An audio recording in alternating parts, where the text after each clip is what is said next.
pledge allegiance to the flag of the United States of America and to the republic for which it stands, one nation, under God, indivisible, with liberty and justice for all.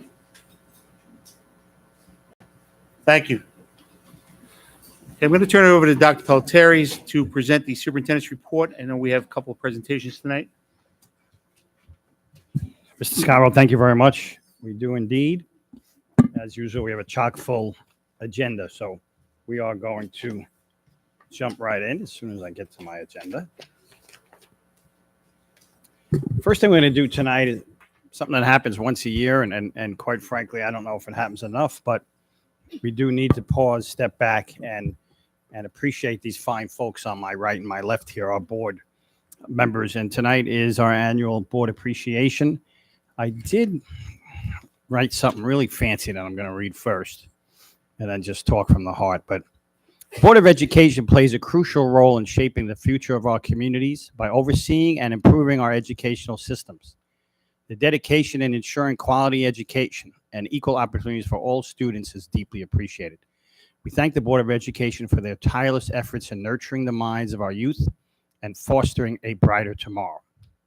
So again, that's my fancy words, but I'm going to just talk from the heart for a moment and thank these folks again for all they do. They are unpaid volunteers. They work very hard. This is our fourth Wednesday in a row. We have another meeting next week. It doesn't stop really for them. I'm constantly pestering them with phone calls and texts and emails about the goings on in a large district, as you might imagine. And they each do it as often as they can with a smile on their face and with what's right, best of intentions in their heart. And so I just want to thank them, each and every one of them, for allowing me this opportunity to work here, serve this community, and work with them and serve them, because they are amongst the best, certainly, in terms of boards education on Long Island. So thank you very much for all you do. I appreciate you. I was actually speaking with someone today about why do some systems, some districts function and some districts don't. And it's because of the relationship that I have with my administrators, teachers, community, parents, and this board. We function because we work well together, and that's why we are successful, again, on behalf of our kids. Really important. So I know we have some other speakers who'd like to come up right now.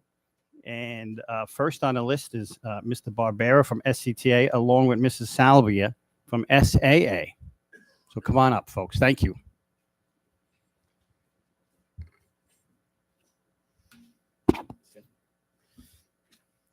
Good evening, Dr. Pellettieri, Board President Mr. Scavo, Vice President Ms. Pikowitz, our board cabinet, and obviously our board trustees.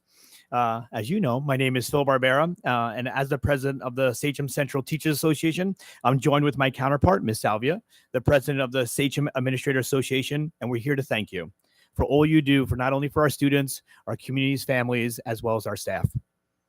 As trustees, you're responsible for navigating the ever-evolving world that continues to bring new challenges to our schools. However, over the years, I know that this board has made unity and collaboration a bedrock principle to bring the district together to support our students, our staff, and all the families again in our community. Your efforts have not gone unnoticed and has inspired both the teacher and administrative unions to come work together and be united to support an upcoming school event. I will now pass the mic to Ms. Salvia to elaborate more on this endeavor. This year, Sachem has endeavored to bring last year's Seneca Community Fair to the entire district. This day is a celebration of the culture of care, which continues to spread inclusion and belonging throughout our district. The SAA and SCTA have joined together to provide a financial gift in your name that will promote and this message to ensure the success of the day. The money allocated to this event will help bring in more presenters, supplies, and food for our entire community to enjoy and be a part of. As always, we are very grateful for your dedication and unwavering support to the district and its community. Thank you. Thank you both.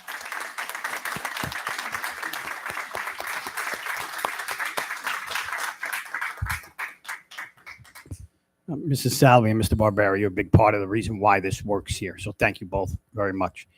Mrs. Salvi, I see you sitting behind Phil, which is very interesting to me also. You didn't have to say it.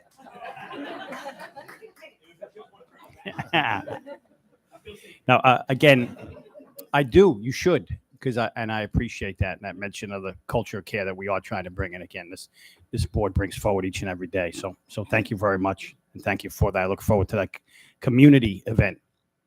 Jocelyn Stone, SSA. Jocelyn.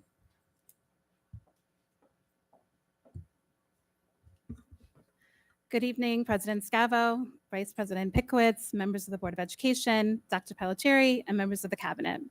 The supervisors are pleased to be invited here tonight to acknowledge and thank you for your tremendous commitment to our school community. We have donated in your honor to the Island Harvest Food Bank. Island Harvest supports veterans, families, and seniors who are in need through a wide network of food collection and distribution. We are very proud to have made this donation in your name. Please accept this gift with our ongoing appreciation and gratitude for all that you do. Thank you. Thank you, Jocelyn.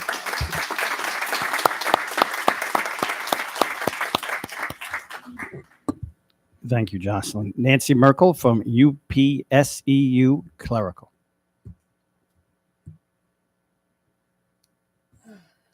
Good evening, Board of Education members.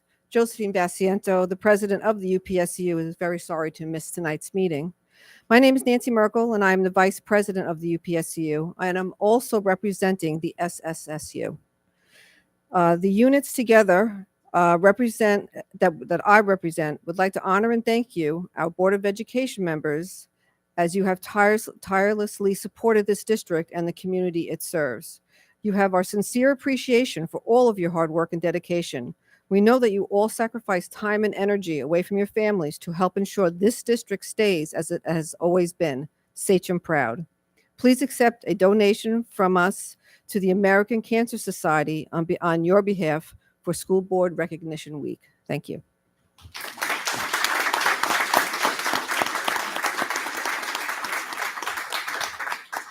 Thank you, Nancy. Ms. Caliendo, Lori Caliendo from SCNA. Mrs. Caliendo, I used to see you a lot, right? I don't get to see you as much anymore that we are in a different world. And I'm sorry I haven't been by as much. Always nice a to pleasure see working you. with you. Yes. Nice to see you. Good evening, President Scavo, Vice President Pikowitz, trustees, Dr. Pelletieri, and Cabinet. The Sachem Central Nurses Association would like to take this moment to recognize the Sachem Board of Education during New York State School Board Recognition Week. As nurses, we recognize the important role you all hold as individual board members, serving the students and community of Sachem, working together as a team toward a common goal and striving towards that goal. Health and safety is a goal that we have in common as healthy students learn better. Your contributions as elected public officials plays a crucial role in the health and education of our children. In recognition of your service, the Nurses Association will be making a donation in the Board of Education's name to the holiday food pantries in Sachem East and Sachem North that serve the community. Thank you all for your service.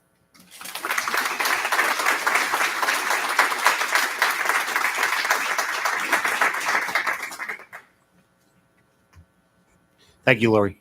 We appreciate it. Certainly. Last but not least, Maria Sanders from PTA.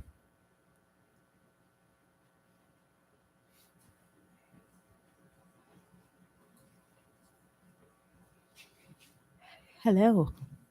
You know I love the mic. On behalf of the Sachem Council of PTAs, which is comprised of our 15 buildings and our special education PTA, we'd like to thank you for your tireless efforts.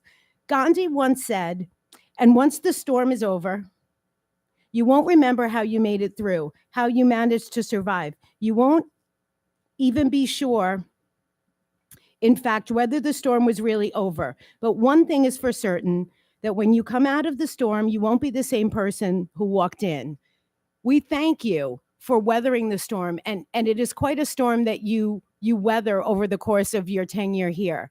When they told you it was going to be an hour or two a week, twice a month, they lied. We thank you so much for your tireless efforts, and we have a little something to help you weather the actual storms. Thank you so much, Maria. We appreciate it.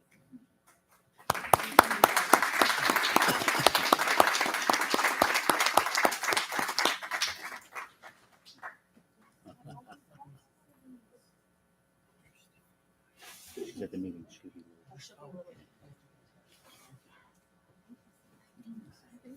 Thank you so much. I appreciate it.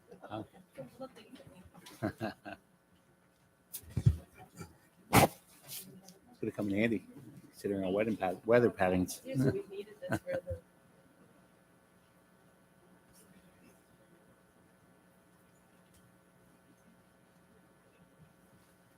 I'm a little bit superstitious, not a lot superstitious, but a little bit. So I'm not opening it. I'm not opening it. No, no.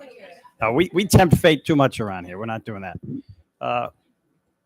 That concludes our remarks in that regard. I do want to mention our student board members here tonight as well, Dominic and Dylan, and thank them for their dedication. They are not paid either, right, guys? No one slipped, maybe your parents slipped you a couple bucks for. No, huh? All right. We'll get you some Carvel or something one night. But Wednesdays, but we're here.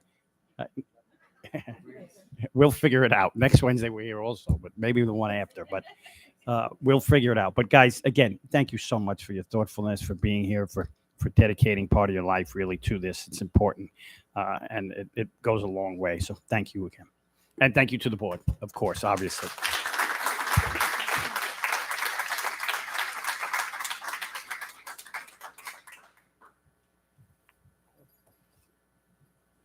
We do have lovely proclamations for each and every one of you as well from our governor, Kathy Hochul.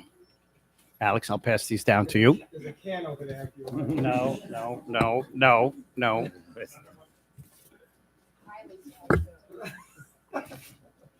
You put one in front of Stephanie if you don't mind.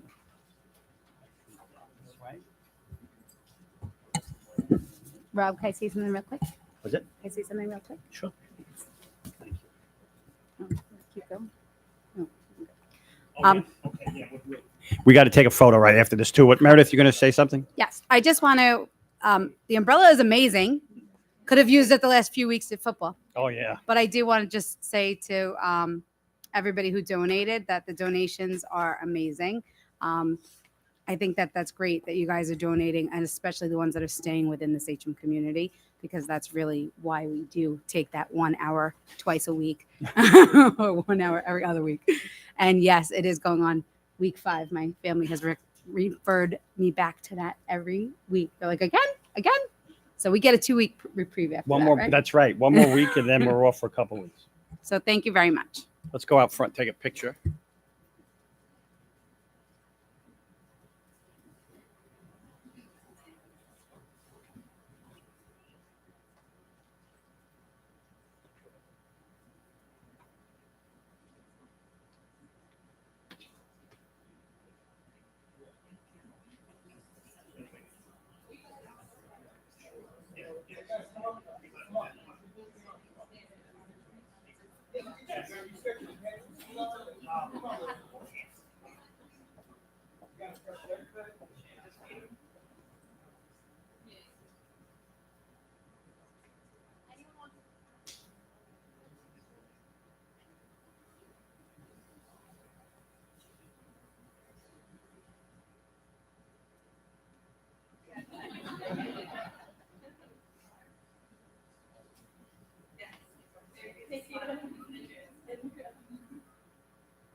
Mrs. Hines, we're going to jump over to you. Okay. And we're going to jump right into, thank you again so much, everyone, for that. We're going to jump right into our uniform trips committee. The board asked us last year, tasked us with coming up with systems that would allow for our kids to have similar experiences throughout the district, no matter what elementary school they went to, what middle school they went to, which of our high schools. We want kids to have similar experience. That's why we worked on our portrait of a graduate. So we would know that each student graduating from our school would have this uniform approach to their education. And Ms. Hines, you chaired a rather large committee. So I want to thank you for that. And you're going to share the findings with us tonight. So thank you. No problem. I do love chairing a good committee, so this was a good one. So this committee came out of the need and the feedback from not only our community, but our Board of Education around looking at consistent experiences for field trips and then moving forward activities. Sorry. So here's just a few of our members, actually all of our members who participated in at least one or more meetings with us. It is a pretty great smattering of not only our SCTA or SAA, our PTA, and also our community members. So after some lengthy conversations that we had, we kind of talked about, Allison, do you mind just hitting into that link? Thank you. We really talked about making sure that each grade level from 4th grade and up had at least one common experience that all students could participate and have some working memories together. And as you can see, we really thought a lot about also connecting it to our curriculum. Since COVID, it's been really challenging in terms of our schools and our groups to be able to go to field trips just because of what was going on with the guidance around that. So we really wanted to think about what could the students start with as soon as they started in kindergarten and on up. But we also wanted to be mindful as well that each building, we didn't want to dictate every single activity because all the cultures of the buildings are so different. So on top of the programs, they also have their own traditions of their grade level. So starting with 4th grade, we looked at something in terms of like a Frost Valley at Comiset, which is right in Oyster Bay. And that is kind of like a mini almost Frost Valley. It's through BOCES and experience with students. And the reason why I'm highlighting this one, because this is not a trip that Sachem necessarily has had before. It's a new one that actually Dr. Pelletieri brought to us because he had used it in previous school districts. I asked some of my colleagues, and this was a really great experience for students first starting out. 5th grade, we went back to our traditional New York City boat trip. Mr. Watson, I think I saw Mr. Watson here.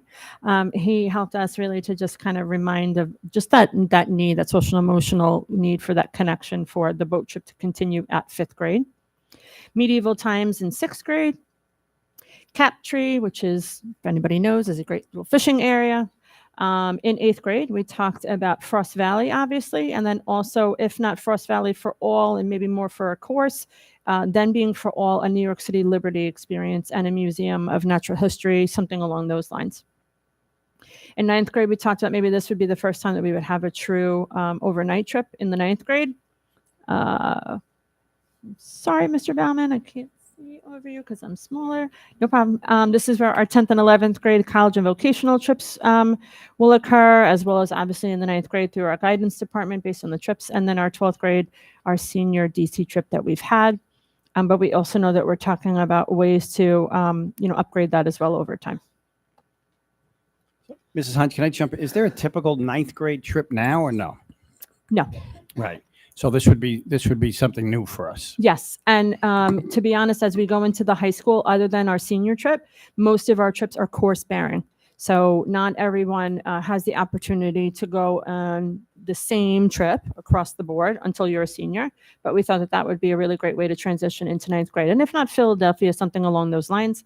The next step, once the board saw this, was that we would send this out to a survey to our actual students to see what their thoughts are, any other suggestions and feedback for the committee moving forward.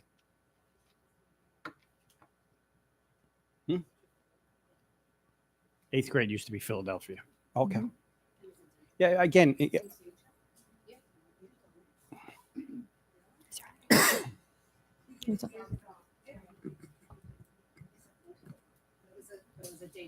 and again, the idea is the experiences should be uniform, right? I shouldn't go on one path through this district and have a very different experience than I should have with others. And this would be what we would do. I don't want to say at minimum. I don't like that word, but this would be like our baseline. That's a better word. Remember those words, guys. Baseline. Is baseline 2 words, Mike? I think it's 1 word. Let's ask the lawyer. Let's ask Mr. Venator. He's going to look it up. All right. I digress. It's one word. Georgia? One word. All right. All right. I'm going to let you say it's 2 words, Ms. Dyson. Don't worry. Well, I It think could trips be are 2 supposed to be words. fun, so we won't say Yeah. baseline, but Yeah. So the idea again is that we do this, and then if there might be some cultural aspect to a building that says we do this, and so we do this on top of that, but minimally, they would all have the same experiences. I just hesitate to restrict us to you can only do these things. That tamps down that spirit where you want to try new things and have new experiences for kids. So we want to encourage that, not tamp yeah. that So down. the history of how we started was just reminding everybody what a committee is, right? It's to explore ideas. It's to kind of conjure what everyone's thinking. Ms. Pickowitz was on it. Ms. Volpe was on it. And I think we heard a lot from our community members, our staff. So again, this is just the purpose of this committee was to just have a similar experience at each grade level, but that wasn't to be prohibitive of other trips going on or course-bearing trips. And this is not a fait accompli. This is not done, right? Well, This is that's not a committee, right? That's not what the That's purpose a of the committee was. suggestion It was the to bring board, things to and- the board, and then the board Mhm. would make that final call. Yep. All right, thank Open you. up to questions from the board. Anybody have any questions regarding the proposals or recommendations? Just the one was exactly what you talked about, was that elementary buildings and middle school buildings that want to pick and choose other trips on top of these, they have the option of doing it. Yeah, our trips are doing that now, actually. Yeah. Not that I would want to put Ms. Salvia on the spot, but they've looked at trips that they were doing, course-bearing trips, other types of trips, so music trips, foreign language trips, or world language trips. So we have a lot of stuff going on. Play for the students, for example. I don't want to say off the top of my head, but we have a lot going on. These are really for Allison, if you just want to go back 1 second. This is just to make sure all students are welcome to a trip across the grade level. Implementation of these trips, we have a timeline. Oh, I should also say too, we really tried to think about access so that even students with disabilities, there would be, ways for all students to be able to attend these trips as well. If the board is in agreement with this, are these trips that are up here, suggestions, something that we can implement this year? So I think when you think about a trip like Philadelphia in 9th grade, planning wise, probably better to do a J trip this year and then make it an overnight trip for the following year, just because of the cost associated with that. And since we're already moving into the holiday season, we wouldn't want any family. But again, that's just our opinion and what we were sort of thinking. But the senior trip will continue to go. The college trips will continue to go. It's really more of those newer trips, the 5th grade New York City boat trip, ComSet trip, all of those. But anything that would be considered overnight probably would do more, which would be the Philadelphia, would be more of the day trip. The New York City trip, if we move Frost Valley to more of a course-bearing one, that probably would be fine for this year. Alex, question? Okay. Questions from the board? All right. Dr. Pelter, you need any type of direction tonight from the I board? just want to ask, is we could do a Philadelphia probably day trip, right? Yeah, as that's what well? I was saying, Yeah, right. I If just we get just nervous, couldn't do to it be honest overnight. with you. As a parent, I always get nervous with overnight trips. So Well, and just Uh, the cost associated with yes. that, right? Any overnight Yes, trips and are going to be at least $300 to $350 for and once a you start family. to do that, yes, then Yeah. your equity, you have to be thoughtful Mhm. of, right? Because who is not getting to go on the trip, and what are we going to do Right. about it? Right. Yeah, the But I reason why I'm do wanna- asking oh, I'm sorry. these questions is because I'm sure there's people out watching this meeting tonight want to know whether or not this is something that is going to happen next year or this year, or is it something that's going to be put for next year? So Yeah. it's feasible to start, I do want to be honest, if the board can be okay with us, I would just love for the ability to meet with our middle school principals, elementary principals, and just double check and make sure that, like our New York City boat trip, that should not be an issue for us this year. But like Philadelphia, if we were to do the New York City experience instead, I just want to make sure that we definitely have all the details in order before we definitely set. But worst case scenario, that would start as of next year. And there are trips planned, so there would definitely still be trips for our students, so we could share those. Meredith? I do want to say that the Philadelphia done as a day trip, while I'm not against it as a night trip, I will say, and Mrs. Salvia could probably back me up, that it was a great trip. I mean, I have one of the grumpiest kids in the world. He got up real early and he was at the school ready to go, went on the trip, and even came back and told me some educational pieces, which was pretty impressive. Yeah. So Great. Anybody else? Laura? So thank you. I think this is great. Thanks for everybody who worked on the committee. So one of my comments is I know in planning trips, because our district is so large, sometimes there was limited space. So even though we would say it was open, it was like first come, first serve. So then not every student got to go. So I would be concerned about that. And I know specifically at one point, the boat trip in New York City, which I thought was great. My son went on it, but it was not wheelchair accessible, the boat that they chose. So I know specifically the one grade, because not all their students could go when it was offered, the students themselves chose a different trip because one of their friends, it was not wheelchair accessible at the time and couldn't go. So these are things that, just as we work out the planning, I would like to see to make sure if everybody wants to go, would there be a spot? And number two, would it be accessible for all Absolutely. students? In terms of the boat trip, as we had student last year in one of our middle schools who wheelchair accessible, and now I'm working with BOCES, much more advantage for that to ensure. But I think the hardest thing this year would be more of the busing. As we know, just in case anybody know, there's a little bit of a busing issue here or there. And I think that would be the one thing that we might have to think about prohibitive. Yeah, Chris and the board, not with regard to these activities, but with other activities that the schools may want to do. I would think that we'd want to make it so that, if one school does a particular activity, all the schools should be eligible to do that activity, and not be confined to, no, we don't do that. So I don't know if that's something we should talk about. Yeah, that's where we start getting into. A parent will say, "Hey, that school down the block is now going on this incredible trip, and my school's not," and that's disappointing. And so again, that's why we're going to have these uniform trips, and then beyond that, if a school wants to, and yes, we do encourage. We meet all the time, and hey, if you're going to go on that trip or do that dance or do this thing, please share it with your colleagues so they are aware, and they might want to take advantage of that opportunity or do something similar. Yeah, I meant to say that they shouldn't be told they cannot do it. That's their election, what they're going to do. But right. If I just want to make sure that that's how you can even the playing field, that it's available to all, right? Whether they do it or not, it's really up to them. Right. But not to be told, no, we don't do that. Oh, like we're the only ones that do that. You guys Right, can't do right, it. right. Okay. I understand. Any other comments, questions? Okay. Thank you so much, Chris, for the presentation, and thank you for the committee for putting in the hours and hard work to come up with such a good plan. It's at the end. Yes, that's an important discussion. Yes, we tried to make it tighter. Okay. Oh, marching band. Marching band is going up to Syracuse this weekend.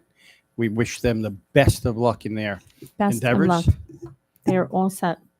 Ms. Pikowicz, you'll be there? It doesn't stop. It doesn't stop, right? Are you driving up behind the bus? Or you're going to hop? You're going to go the next day? Okay. Be safe. Enjoy. How long is that ride? Yeah, it's more than the hour a week. That's right. That's right. Enjoy, and we wish our kids the best, as always. And we should just give them a round of applause because they really are yeah. a good band. And just as a side note, Sabrina, so last year when we were in Syracuse for the NYSBA convention, Sachem Marching Band came in first place. So the buzz of the whole convention, which we were, very happy to brag about, was our marching band. So good luck. We'll be cheering you on. They returned last year to lights and sirens and the fire trucks and the ambulance. It was really fantastic, and I'm looking forward to doing that again. Knocking on wood. Okay. Thank you. That concludes our superintendent's report, sir. Okay, brings us to the item C, approval of minutes. Any motion to approve the minutes from October 11th? Staff second by Mike Cerniak. Questions or discussions? All in favor? Opposed? Motion's carried. Okay, public comment? No visitors tonight?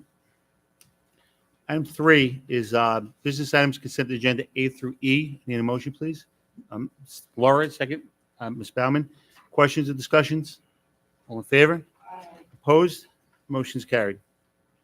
Item 4 is personnel, consent agenda A through O for teachers. Any motion, please? Mr. Reynolds, second by Sabrina Pikowicz. Okay, questions or discussion? All in favor? Opposed? Motion's carried. Thank you, Mr. Scavo. Joining us this evening, we have 5 teachers and a teacher assistant who were just granted tenure by the Board of Education. We'd like to congratulate you for that. And joining us in person and or remotely, we do have our administrative principals this evening who are also joining the festivities. We'd like to congratulate having an opportunity to share this momentous occasion. As I look around the room and I see the faces that have gotten tenure this evening by the Board of Education and the amount of things that have gone on, just the milestones in their journeys as work. We have folks here who have been leave replacements on top of leave replacements, on top of being drug and alcohol counselors, on top of being speech teachers, special educators, psychologists. We've had the creation of families through marriage, people buying homes next door to other people within our community, neighbors or neighbors, having babies, and being part of the Sachem community. So we really want to thank you for everything you've done over the 4+ years being here in the Sachem community. We look forward to having you continue along as we help our kiddos in the community. And we thank our administrative staff who are either here in person or out virtually, and our other staff for being a part of that journey with them. Congratulations. We're going to ask you to come on up, and also if we can have Mr. Watson come up, and we could have Dr. Affendu come up. Who else? We want to have Denise Kleinman, Lisa Johnson, I believe you're in the back, and Heather.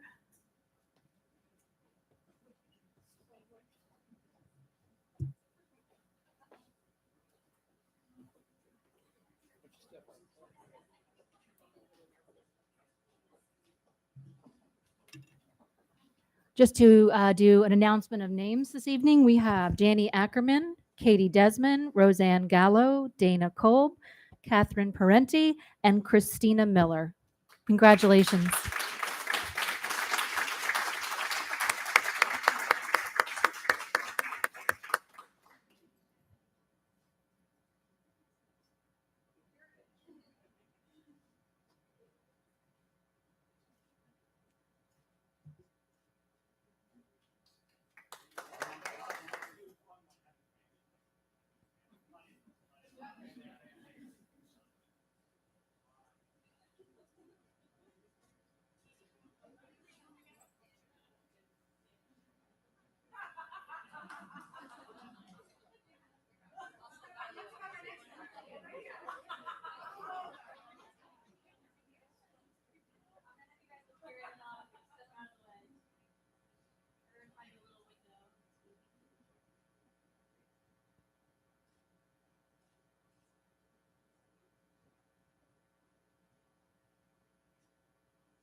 Went on a little rant.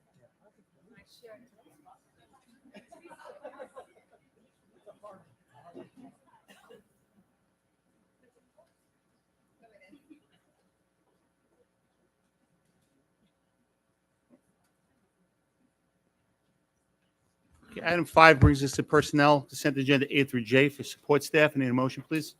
Ms. Etzerian, second by Laura Slattery. Okay, questions or discussions? All in favor? Opposed? Motion's carried.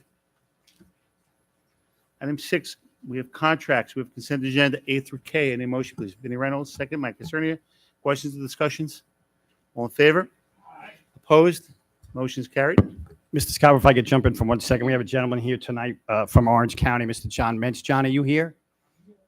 John, thank you very much. I just want to recognize you. I know that we just go ahead, Michelle. Just put So- 30, a lot more business in your pocket there. So we just approved the contract with Orange County Transit to assist us with our small van transportation. You know, we've had some challenges this year, and Mr. Mensch came through, and hopefully we'll be smoothing out these routes over the next few weeks.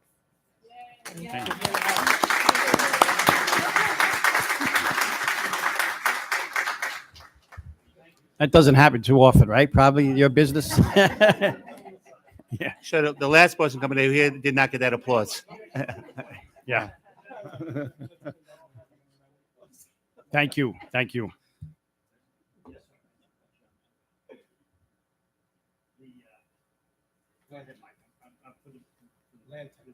Yeah. Go ahead. Go ahead, Mike. Go ahead. We just approved also tonight a contract to start with Land Tech to bring in their services to begin our turf fields at both high schools. So looking forward to that.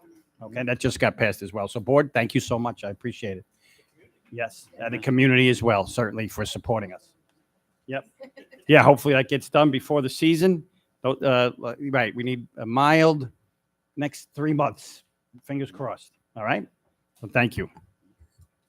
Okay, item 7 is action items. Any motion, please? Mike Iserni, second. Matthew Bauman. Questions or discussions? All in favor? Opposed? Motion's carried. Item 8 is policies. Second reading of an adoption of Medicaid compliance 6685 and new regulation 6685R. Any motion, please? Mike Iserni, second. Meredith Volpe. Questions or discussions? All in favor? Opposed? Motion's carried. Item 9 is donations for Staples Garden. Any motion, please? Okay, Matthew Bauman, second by Sabrina Pickowitz. Questions or discussions? All in favor? Opposed? Motion's carried. Item 10, Committee on Special Education Consent Agenda A and B. Any motion, please? Stephanie Volpe, second by Matthew Bauman. Questions or discussions? All in favor? Opposed? Motion is carried. Item 11, monthly reports. Any updates from any of the liaisons, committees? Laura? So prior to this board meeting, we had our first meeting of Curriculum Council, and I have to say it went really well. The number of staff, students, and community members was very good, and I have to just make the comment, and Sabrina will agree with me, as will Erin, that our students, when they spoke, were so articulate, well-spoken, definite reasons like why they want to be part of Curriculum Council, why they want their voices heard, what they want to see change. And I feel will be really help our committee be very, very productive moving forward. But we were all blown away because I know in 9th grade, 10th grade, 11th, or even 12th grade, I could not have been as well spoken or as passionate about education. And even the 12th graders making changes for the kids that are coming after them was so impressive. So it was a great first meeting, and we look forward to the next one. Thank you. Stephanie?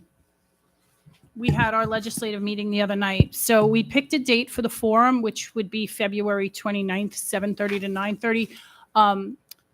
I did forget to email Allison about it, so I will. And I have to ask for building usage. So I have to do that as well, and I didn't want to forget. They decided to include local and state. Also, we talked about like housekeeping stuff on using Google and all that for Google Forms for it. We had also the other side, because we had our legislative committee with 2 chair people. One's going to do the forum, the other does the other stuff. We celebrated a little bit about the passing of the security guard resolution by NYSBA and the great job Rob did, and then also discussed the other resolutions that did and did not pass. And then I said we were going to come back to the board and ask which ones you wanted us to work on for that. We also discussed, what was the other thing, Meredith? There was one more thing. The battery storage facility. There was discussion on that. The February 29th, I believe it's a Thursday. Yeah, no, Dana made it a point to pick it for when it was good for the electeds. And that we only had 2 dates to pick from Sachem, and that would work. Yeah, the battery storage facility was also a discussion. I'm trying to see what else. Do we want to have the Board of Ed letters pushed out in a different capacity by our legislative forum? And I think that's basically it. right? Yeah. It was again, a productive meeting, like super productive. Stephanie, are they looking for direction from the board as far as, do they have things that they want to work on and asking for our approval? We're working on the security resolution to Okay. get that passed as a bill. Okay. The battery storage issue, whatever the board wants to direct us on that, they were open to that. Okay. And then the forum. We did want to work on the Regents thing that we were discussing. Plus, we wanted to know, see, the issue that happened last year, we ran out of time. Yep. So we don't want to overwhelm them, but yes, there was a bunch of discussion. They want to work on everything. So we got to keep it like in form. So right now is the security resolution to get that to January when it's supposedly going to go on the floor in Albany. And then if that passes, that frees us up for something else. Meredith? We were also talking about with the security that maybe we could gather together and head up to try to kind of push it in the right direction. And where'd he go? Oh, and hopefully that we would get the SCTA involved. I was looking for Mr. Barbera. Hopefully we'd get the SCTA to back that because it's just as important that our staff is just as safe as our children. And so if we could get the SCTA to back it, then the SCTA can bring that to the higher teachers unions. And hopefully with that type of voice, I know the PTA's all working to get behind it as well. So that, the more voices, the more important it seems. Anybody else? Sabrina? So I recently attended the PTA council meeting. I know Maria is here. Everybody's more than welcome to attend. It's a wonderful meeting of collaboration because you have our cabinet there. You have board members are welcome to attend. All the PTA presidents and council and the SCTA also joins, and all the principals. I know Georgia was there. We have high school, middle school, and elementary representation, so you get to hear what's going on in all the buildings. They also do legislative pieces too, where they are also, right now, all the PTAs are meeting to have emergency meetings to also write a letter to also be sent out. So they're advocating alongside with us. So the level of collaboration that happens with our PTA and the board and our cabinet is really what makes this district move forward. And I just want to add in, because I know we all got the email, Mr. Larson did speak about what's happening tomorrow at North, which is absolutely wonderful. I mean, I know the details of it, but I don't know if you want to speak to it. But that was also something he shared that I thought was wonderful, that they're going to be setting up the little theater as a shop for a child that has battling cancer, and kind of helping make his, dreams come true, wish come true. So I think that's a really exciting thing. So just wanted to give the update from our council meeting. I'm sorry. That's all Let me right. just looking for legislation. I know that I was discussing with Marie if we could bring Jim to the PTA council meeting to have him explain to them everything about so I just need the next date for him. And he said he was willing to go to that for the legislative committee. Forgot about it. You rung a bell, Sabrina.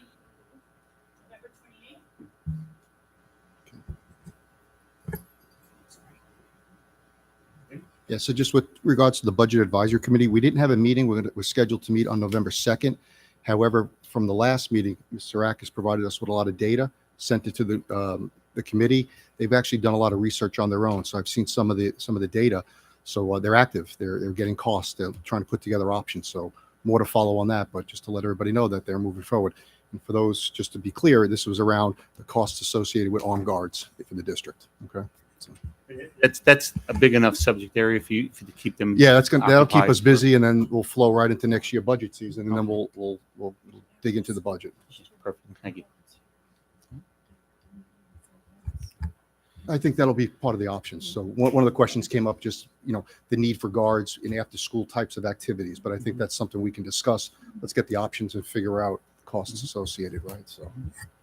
Okay, any other reports? It's a little out of it. It's actually not even on the agenda, but it should be on the agenda. And I'm just going to throw it in there real quick before we go into closing comment is student board member updates.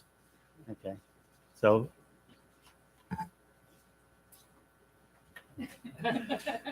Unfortunately, I really don't got a lot this time, which kind of stinks because I do enjoy my little time on this mic. But really all we have going on right now that I would like everyone to hear about is obviously our Dirty Dozen, our food drive. I was just outside a handy pantry for about 2 hours, even though I was doing my calculus homework. I was there, and we've gotten some donations so far, but we are going to need a lot more if this isn't going to be as good as it has been in past years. And yeah, that's all we got. By the way, it's the one on Portion, handy pantry on Portion Road. That's where we are. Great, thank you, Dylan. Yeah, to piggyback that, we do our food drive a little differently. We actually have a lot of the honor societies donate full boxes to feed families in Sachem.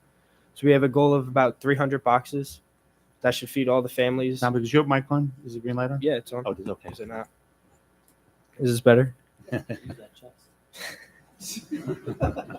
But yeah, so we have a goal of about 300 boxes that should feed all the needy families in Sachem. So we actually this Friday at our football game, I'll be sitting out there collecting food and donations so we can provide those boxes to those families.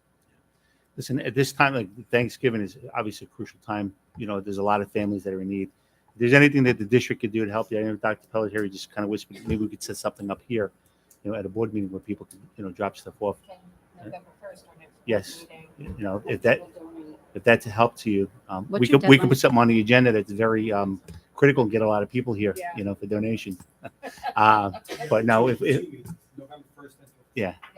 So if you want, touch base with Dr. Pelletieri after the meeting and see what we could set up here at a board meeting where people could donate as We well. could open up one of the rooms next door and just have people drop off stuff. Advertise it. Can you And I send don't- us the list? Because I know I'm shopping for a box right now with my son. So if you could send us that list, that maybe we could put that out and maybe even people will bring up completed boxes. We Yes, dropped let me off 2 send boxes it. at East today, so yeah. And whatever sports we do have left, I know like football has an away game at North. It's away this Friday, but after that, because they will be in the playoffs, it should be a home playoff game. So if it is, we can definitely set up a box there. Advertise And there as well. Yeah.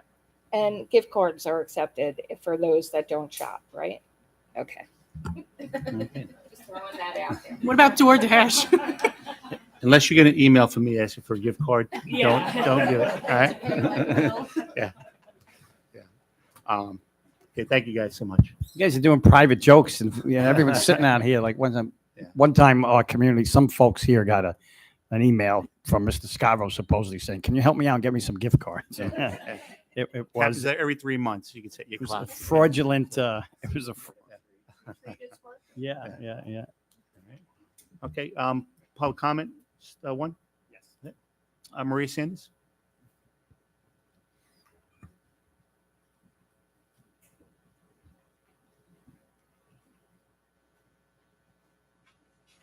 I'm back. It was brought to my attention by the PTAs, and I know it's a board discussion. There was a communication sent out to PTA presidents discussing a potential charge for security. Some, they came from different building principals. Some didn't include a fee. One included a fee going as high as $25 to $38 an hour for security. And I'm just compelled to remind the board that PTA is 100% volunteer.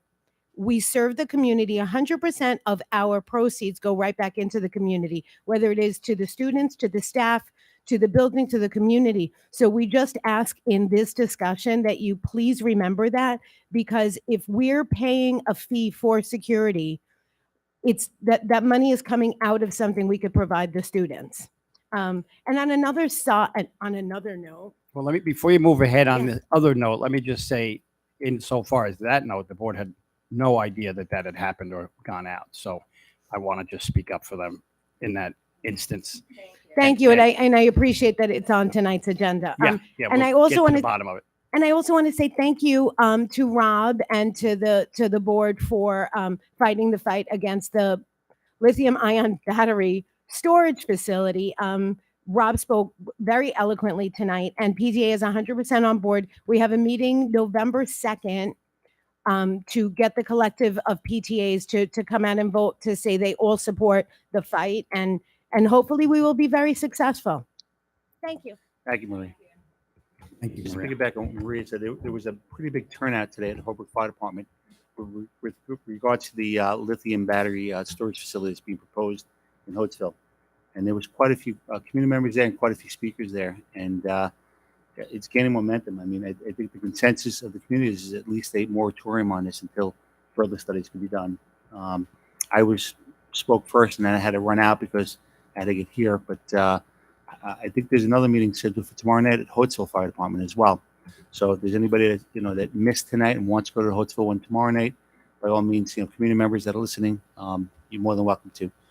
Very interesting stuff that's going on. But I did express our concern as a board to the members that we are looking at every angle from a legal standpoint, what we can and what we can't do, and that we are in agreement that we don't want it 6/10 of a mile from our middle schools and less than a mile from our elementary schools. Good stuff. Yes, and I did share both letters that were written, one to the Public Service committee up in New York. I also I shared the letter with the members and actually left a copy with the organizers of this event with regards to the letter we sent to the town. We did ask for a moratorium on this. We did send a formal letter on October 18th to the town, to Mr. Romaine. A couple of the town officials in that district also got that letter as well. And certainly we're looking for that moratorium to happen. What we are going to discuss in exec session are other legal avenues that we could take. We just can't discuss it out here. So, Sabrina? I stayed for a couple of speakers after you. That's why I was late. And they had said that there's almost a 20% rate of fires in these facilities. And because they're new, they can't track it. So that's a pretty high rate of having a failure of these battery facilities. There was a tremendous amount of scientific information. These people were giving us a lot of info. So if anybody can go tomorrow night, it was mind blowing, the amount of info. And I had to leave to get here, but a doctor was about to speak to give the impact of this on health. And it's kind of terrifying. So if anybody can go tomorrow, it's at the Holtzville Fire Department at 7:00. And just quickly, if anybody's looking for our board letters, because I know there was a little confusion in our meeting the other night, you go to the Board of Education tab, and then there's board letters. We can't flag the main page with everything that we write because we advocate a lot. So, All right. It brings us to old business. Okay, we have two things on here. First one is the mascot legal update. Yeah, just Chris, I know we were asked this last week by a board member. Is there anything new in terms of, I know a couple of districts have sued on their behalf, their district's behalf. And yeah, we know it was in the paper. Connecticut joined in a separate litigation. We haven't received any additional information from the Board of Regents or SCD in terms of guidance. I have been in contact with the petitioner's attorney in the several lawsuits against the Board of Regents. It's Sokoloff Stern is the name of the law firm. I'm told that not much has happened in those cases so far. In fact, the respondents in those cases haven't even answered the complaints. They've been given additional time to respond. I'm told there's a joint conference in terms of these cases in January. So things are moving pretty slowly there in terms of that litigation. No applications have been made in those cases for injunctive relief, but I'm going to stay in touch with plaintiff's counsel, and I'll update the board as any new information comes available. Excellent. Thank you very much. Appreciate it. Okay. Battery plant update.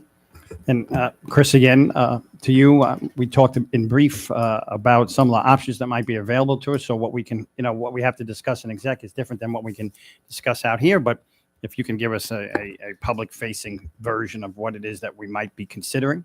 All right. So after our last board meeting, a couple of days after, the New York State Public Service Commission issued a formal order, a written order. It's a 30-page order.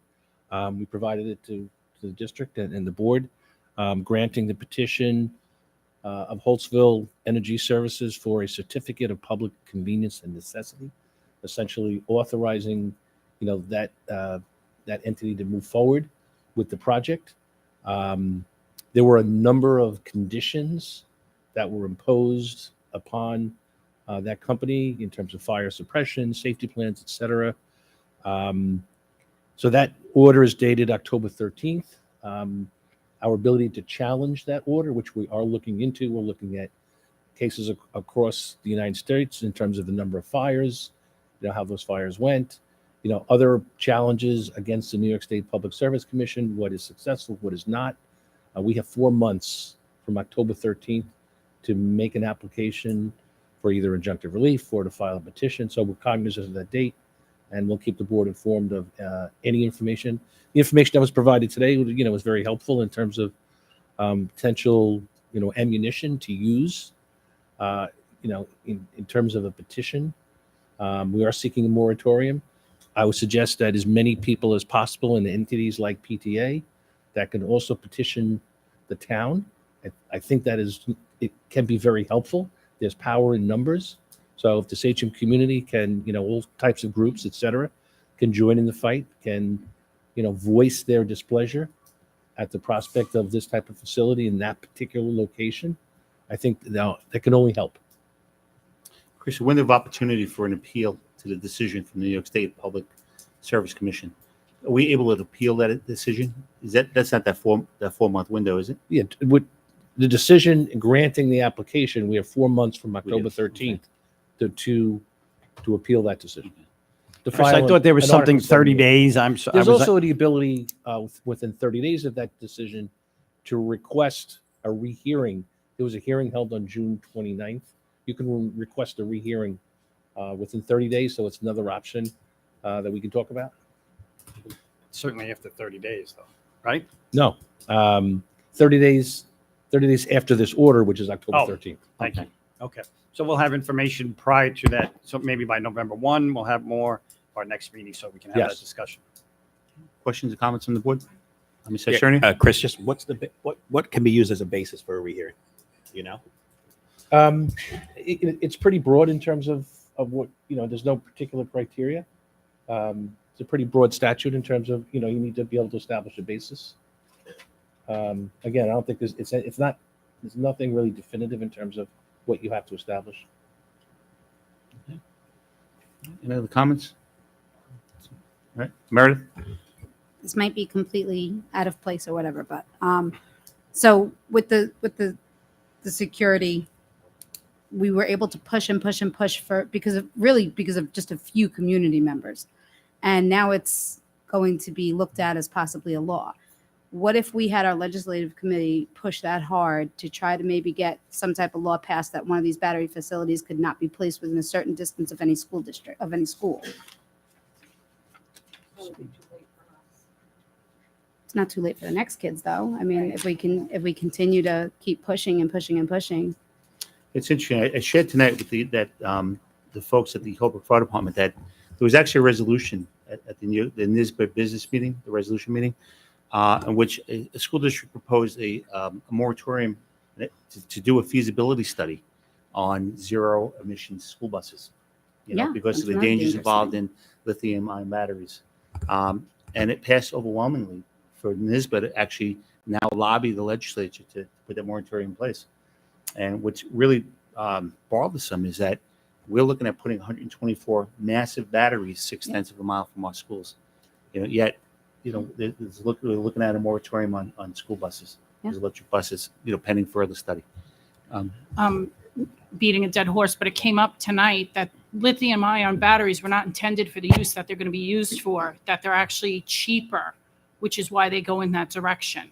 So they weren't even designed to store energy for what they're using it for. They were meant to run our, toys. They weren't meant to store energy for a community. So that was also scary. So, Chris, you'll keep us updated as to where we're on, and I know we're going to talk tonight about other options in exec session. And then we're going to come back out at our next meeting and be able to provide a community an update as to the direction we're going in. Is And everybody just okay with so you're to your point with the buses, Venice, Italy, just last week stopped all electric buses. They had their second fatal electric fire bus accident, and they're not allowed to use them. So Can you email us that? Yeah, I'll find an email. Ms. Attorney? Yeah, Chris, just so the community knows, we've sent the letter to town, but we have not received any reply yet. That's correct. That letter went out 6 days ago. Right, the 18th. Right. Any other questions? Okay. That brings us to discussion items. no particular order, and maybe we could start with the security charges first. I know there's some folks here waiting to hear that discussion, so we could do that first. Certainly, without a doubt. I also want to thank our folks that got tenure tonight and their husbands and wives and administrators who are still sitting out there quietly because they're being so good. And I'm going to give you that chance while I look down in my notes to scoot if you want to. Okay? Have a good evening. I can see them sitting there. Everybody worked today.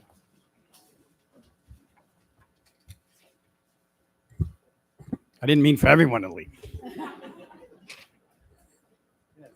I cleared a room. Holy moly. Maria, you stay. Okay.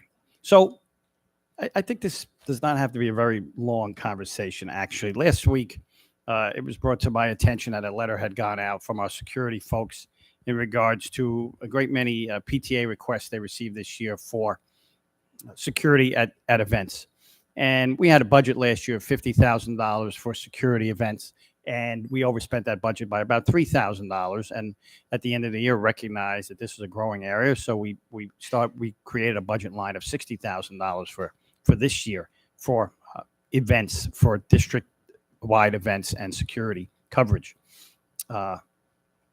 We looked at this, and Mr. Wayne Wilson, who runs our security, recognized that we've already spent over $20,000 of the $60,000. We're not even through month 2 yet of the school year. And so we shot out an email saying, look, we're going to have to start to charge folks for, if it's $25 an hour for a security guard, or if it's for 2 hours, for $50 to cover the events.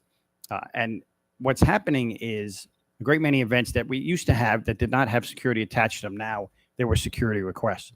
And for example, movie nights, outdoor picnics, PTA kickball at several places, Halloween dance, fall festivals, trunk or treats, craft fairs, holiday brunches, all came this year with holiday breakfast coming up, all came this year with requests for security. And I don't know that necessarily people need security at all of these events. However, it's right there on the box. And we do have new leadership amongst our exec PTA council and in our buildings. And perhaps if it's right there, hey, can we get security? Sure, we'll get security. And it's been our history to provide security when asked. So I spoke to Mr. Wilson about going back and having a closer look at this and reaching out to folks and saying, I see you checked off security. Do we really need security? Do we have teacher chaperones? Do we have administrators there? Do we have other folks there that can play that role? And maybe we can curtail some of this to get it back down to a normal number, so we're not depleting our budget so rapidly. And I know that he's going to do that. I also reached out to our PTA president, Mrs. Sanders, and asked her to help me out and kind of do the same in terms of that conversation, that maybe we can push that information back out to the community and our PTA folks. Because the box is there doesn't necessarily mean that we need security. Let's be thoughtful about it. Of course, obviously, if we do, we can have that discussion moving forward. But I don't know that we necessarily need to act on anything necessarily tonight, but bring attention to this matter. And again, as I said before, the board had no idea that was going out. And so we came together and had this conversation. So I put it to the board. Questions? Ms. Baumann? Well, I think so. Is there a policy that some of these things, I mean, like a pancake breakfast? Right. I don't think know that we the need security. guard. Sure. And if we start charging the PTA does so much for our kids. Yep. I agree with you. And we're not getting umbrellas if we start charging them. No. We're not getting pancakes either. We're not getting pancakes either. So do we have written policies for these events?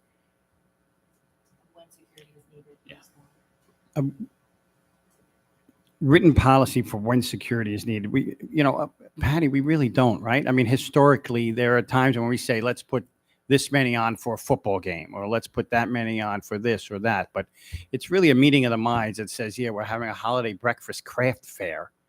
I don't think we necessarily need 2 security guards there making sure that no one's taking the little snowballs or cotton puffs, things like that. So I think we can get through it and have that conversation and just let thoughtful conversation prevail. I know the board had a discussion years ago about security and custodial, but most of the buildings, maybe not elementary so much, but they have security till a certain time, anyway, what time is the security in like our high schools and middle schools? The high school, they're there. There's a couple there later, right, Patty? Yeah. Yeah. Right. So it really comes down to elementary because their security leaves around Right. the time. Their security leaves a little bit after the building, probably, right? Elementary security ends at the end of the day, Okay. and then we have roving security that covers the elementary buildings. So they're And that- not in the building. at And that's that something time. we could use as well for a trunk or treat where we Well, pop that's, what I'm saying, in and that's pop out. the type of event that I could think of where it would be needed, but whether it's needed or not, I like Mr. Bauman said, I don't think we should be charging the PTs, which brings so much into our schools. I mean, and again, if that is going to be something where the budget is, we're exceeding a budget, then we need to come back and look at it. But Yeah, we use a 90% rule for outside groups, and those are the groups such as I have them here listed: the SIAG, right? North Boys Lacrosse Club, Sachem North Girls Lacrosse Booster Club, Touchdown Club, groups like that. And yes, there is a slight charge there. I think that's where we do like the $3 charge for those folks using. That's part of the discussion we had a couple years ago. Yep. Laura? So I was just gonna say that when we had the discussion, it was PTAs would never be charged for having events in the school. So if the budget is being overspent by a lot, number one, we just have to look at the data and see why. And if it's necessary to have security and PTA is running more events, then maybe we have to increase the budget line for that.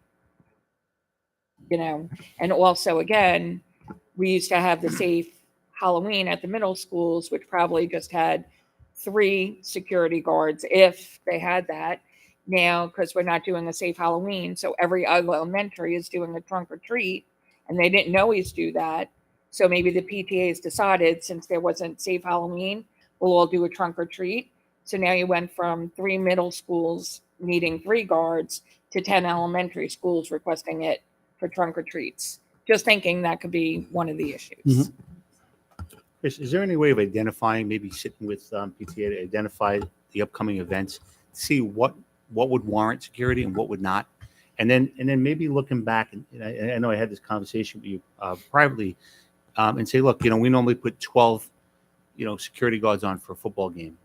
Could we get away with, 10, and then utilize those 2 positions that we pull back for different events? Is that something that that we can do to maybe keep the cost down and stay within within the budget? Without a doubt, we can review all of those practices. I think we did a fantastic job this year with football games, and it's still ongoing. But we did utilize more security than years past, as opposed to chaperones, and that's another reason why that budget line was getting taken down so quickly. But without a doubt, we can review everything, and if there is a need, then certainly we'd come back to the board, and just have to be cognizant that we have to always be within our tax cap. And so if we're going to add a line somewhere, we're going to be taking it away from somewhere else. Just a question, Rob. Yeah, Just sure. I'm a little uncomfortable with talking about security coverage in public. So I know it's something we should talk about, but just talking about reducing or anything in public is probably not something we should do. Just Good point. Any other questions or comments? All right. So, Chris, you're going to report Yes. back to us as to what solutions. I think the general consensus, of the board, if I was taking leaning, is to not charge security. I don't think you need to with, take the leaning. yeah. Yeah. All right. Yes. I got leaned on this weekend. I know all about it. Okay. Forest Valley trip? Yes. Ms. Hines, can we go back to Forest Valley trip and Allie, Miss Allison Florio, would you mind please pulling up those slides?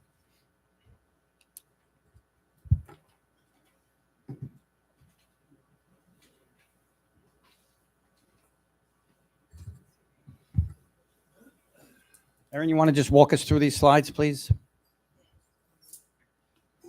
Yes, and my apologies. I don't know why there's a line in there, but it shouldn't be in there. So when we talked about the Frost Valley trip, we just wanted to put some numbers around it for the board discussion tonight. So these are just, rough numbers based on when we were going to go that March and April of 2020 before we hit the pandemic. Option 1 is 8th grade enrolled in earth science. So the enrollment altogether right now would be about 349 students. Required staff would be the administrators, and then teachers which would be about 65 plus, because we do try and go with a 6-to-1 ratio.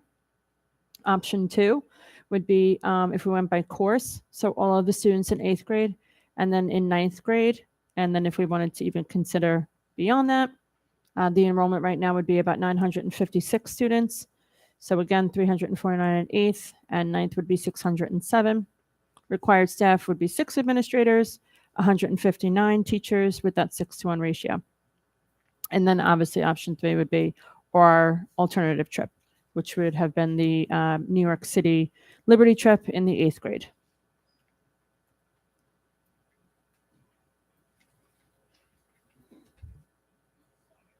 Just one more slide.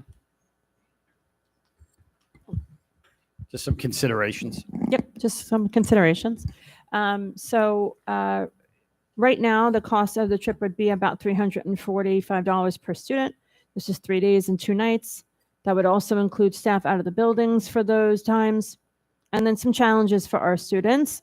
Maybe some of the students who need nurse support, mobility, whether that be in wheelchairs, etc.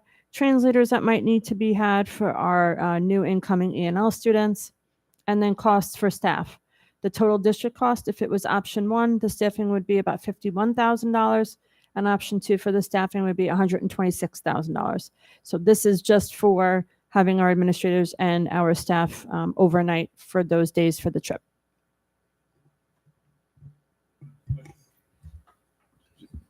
I have a couple questions. Did we ever get an official answer whether or not we had enough staff that wanted to go on the trip if they all were to want to go? Yeah, I spoke to Mr. Barbera about that, and he did get feedback from the staff. And certainly, the smaller the trip, the easier it would be to get staff. He is confident that we'd be able to get staff, certainly for an 8th grade trip of the kids. That the first line that Erin, Allison, actually, can we go back to the slide before? Dr. Pilteri, you know, Kristen and I were just talking about it. I did not, and I'm so sorry, I didn't include what the sub coverage That would was my be as second well. question. Yeah, I'm yeah. sorry, I did not include that. So thank you, Casey. But So,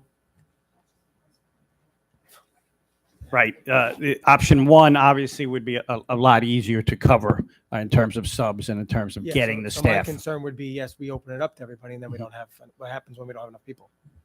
Yeah, without a doubt, that is an Or we don't- yeah, or- issue. yeah. That is an issue. I would like to see us have a trip that we all can go on, right? And it doesn't necessarily need to be Forest Valley, but it needs to be something that we can all go on.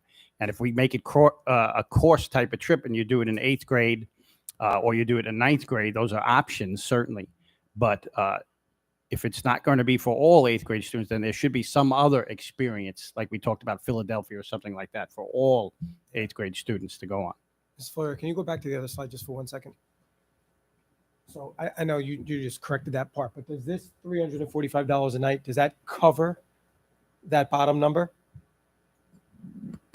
no, that's in our budget. We would have to take that out of our So budget. did we budget for it yet? No, yeah. No, we pay for That's what I just asked. we pay for our own staffing. But the students would have to come up with the $345 per student. Right. Okay, so we're gonna have to pay a portion of that number, and we're gonna have to pay for all of the subs on top of that. That'll Yes, come we out of would, the- we would the- pay the for school any budget. option of the staffing plus the subs, substitute. And that Yes. comes out of the general fund, or it has to Yes. come out of a budget that happens when we do our budgeting. No, in our general fund. Ms. Baumann? Just so I'm clear, so this doesn't include the sub, what it costs for subs? No, I'm going to apologize again. Erin, I'm sorry, Erin, Satan, Erin, I did not I didn't put the catch subs it. in there. I didn't catch it. No, either. no, no. I didn't catch it. Does not include the sub coverage. We know that number? We can know that number, but I would Michelle, do not want to real guess quick, right now what at do the you top do? of my head. Teacher times, just you could calculate it out in your Is head, the, right? Is it like 125 a day? 125 times. We're gonna hold you to whatever you tell us. 130 a day. Yep. So just calculate the first number and then the second number off the top of your head. Go ahead, Vin, do it. Is that 6-1 ratio a junior high thing? Mr. Reynolds is racing you, Michelle.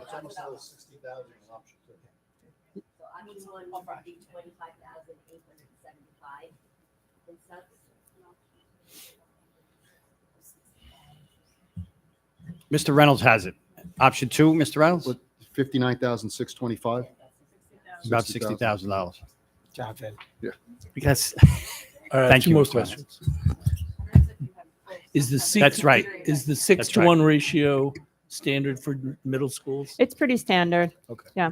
For overnight, For overnight. you can do And 10. I also want to add to, staff would be with the students in the cabin. Yikes. So I think that was something that not just Sachem, I'm not, because of COVID, that was also another reason why that people were hesitant, obviously. Right? Yeah, because in the high school we do a 10 to 1 ratio, and at the summer camp I run we do a 10 to 1 ratio. So I mean that would save. That would save Half the money. We could probably get away Sure. with a 10 to 1 ratio. And And we've then- we've run the trip before.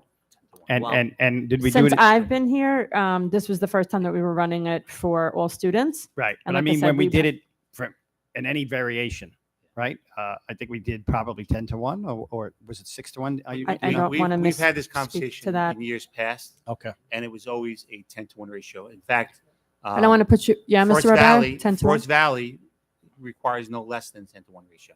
So if we go with a 10 to 1 ratio, we're still complying with the requirements of Forest Valley. Going to a 10 to 1 ratio, that number drops in half almost. So 51,000 probably becomes closer Last to one. 30,000. Is there a policy in place about security going on these trips? Like, do we have to pay? For No, we security haven't brought security, but we've brought like nursing staff, et cetera. if it's needed. If it's needed. Right. Well, Thank you. and typically we've always brought our own nurse as well because they have nursing staff there, but a kid gets sick and, you want to be able to And transport and go meds. back and forth. Yeah. Right. Yeah, we have 1 to 1, perhaps 2 to 1. We're going to have our people there. The questions here? Is that right?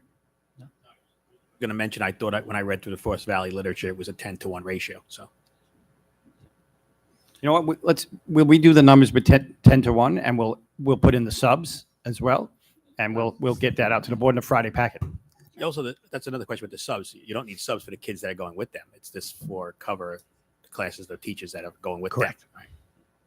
Have we asked the kids if they want to go? I know this is years of parents putting their input. Do we know if the children want to go to this? I certainly have not. I don't know that we did this overall, Mrs. Hines. It could be part of, we are going to push this out. The uniform committee is going to push out that PowerPoint we Yes. saw before to students. We could do the same in Mhm. this instance. I mean, they might have an idea that's amazing. That might be a little, not that this is dated, but this is dated. There's 50, 60-year-olds that went to for tradition, but is there someplace better, cheaper, easier? Well, I get back to what's the purpose of the trip. Do your science teachers believe it's a benefit to the kids are learning in the classroom? Right. I mean, look, right now, it doesn't seem like we would have enough chaperones to be able to bring all of the 8th graders all in one shot. We wouldn't. When we look at the number of kids that are eligible, it's 300. You have that slide? 300 and something. That's if every kid goes. Okay, and some kids are going to opt not to go. So I know in years past, traditionally that trip has been around between 90 and 110 kids, is what it was. And when it was at Sequoia, my son went on a trip. It was a 10 to 1 ratio. Right? Each teacher was responsible for 10 kids. Now I'm talking about just break it by year. Yeah, the one on top. So I think when you add a 6 to 1 ratio, I think what happens is it inflates the price and the cost to the district. We did this trip for many years.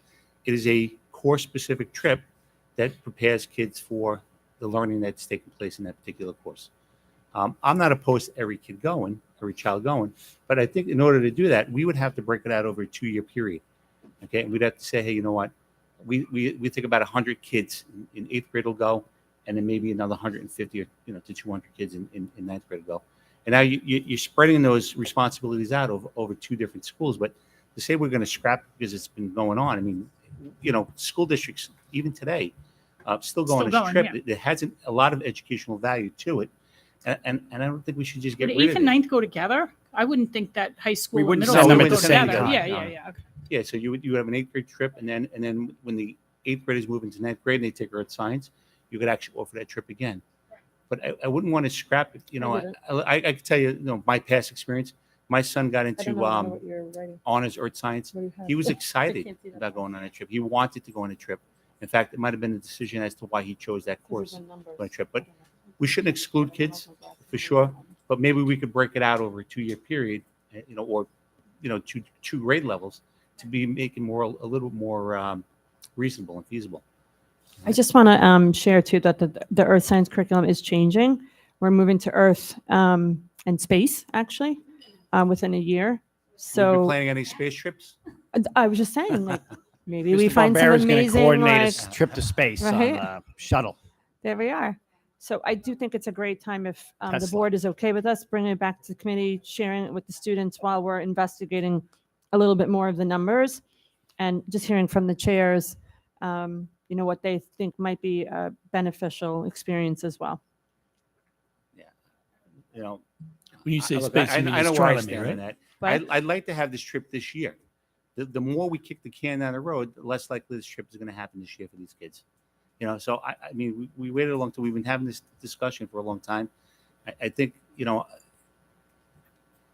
we can go back and certainly talk to the chairs and whatnot, but I don't want to see this get, scrapped just because, we obviously we surveyed the teachers. We have enough right now to do this trip as an 8th grade trip.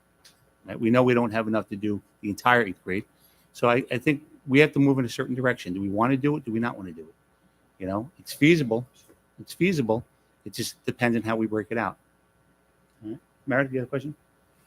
I just wanted more clarification for the people that are home because yes, we've been having this discussion, but not everybody who's watching understands. So it used to be for the honors students. Then we decided to make it for all 8th grade, which did work at that point, but then COVID decided to have different ideas. And a week before the first team left, COVID got everything shut down. So we've never had Frost Valley again since. So now if we look at option number 1, that would be, because I agree with Rob, it needs to happen this year if it's going to happen. So that would be the current 8th grade children who are enrolled in earth science. Not every 8th grader is enrolled in earth science, correct? Okay. So the kids who don't take it in 8th grade then have to take it in 9th grade. Okay. So if they don't go on it this year because they're not taking it, then they would have the opportunity to go on it in 9th grade. That would be the option if that's what the board No. chooses to do.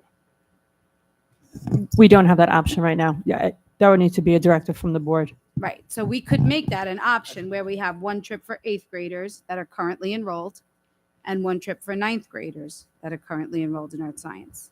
Yes. And when you break up the trips like that, it's feasible, just The- as feasible as it's been in years past. Concern I would raise, I don't know, again, that you'd get all the staff you need for the high schools for that 607 kids or so. Now, again, as Mr. Scavo said, not all the kids go typically.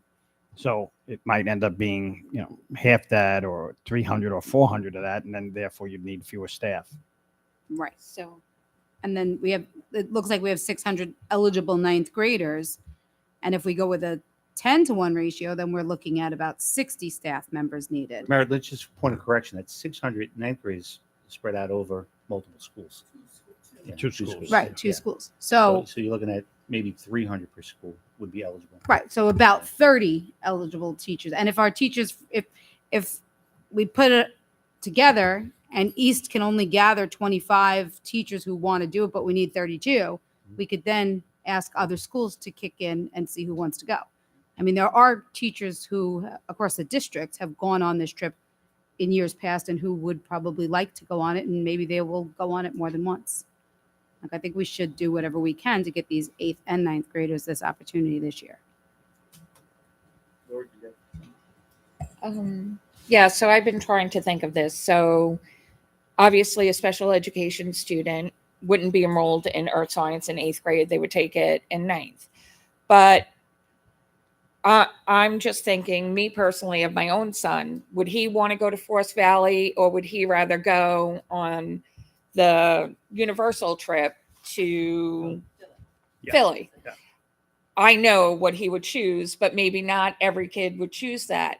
So I think the reason why it was brought up to be more inclusive was Honor Society kids were taken, but there were no opportunities for any other kids to go on a trip similar. Yeah, but And so now if we offer a trip similar, that's what I'm saying. Yeah. And the only way we could do Forest Valley is to limit it to Honor Society for this year and then look to make it more inclusive in years to come for every kid taking earth science, whether it be in 8th grade or 9th grade. But back in the day in 8th grade, my son never had a trip. And I don't think people realize that. And I'm not saying it's anybody's fault. You just don't think of it. I think what happened years ago, because I know this happened in Sequoia, my son was in Sequoia, is that they would actually plan a universal trip, okay, the same week as Forest Valley.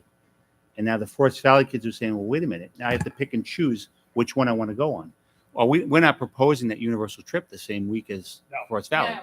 So we could still have a universal trip and still have Forest Valley. And then, That's what I'm saying. Yeah.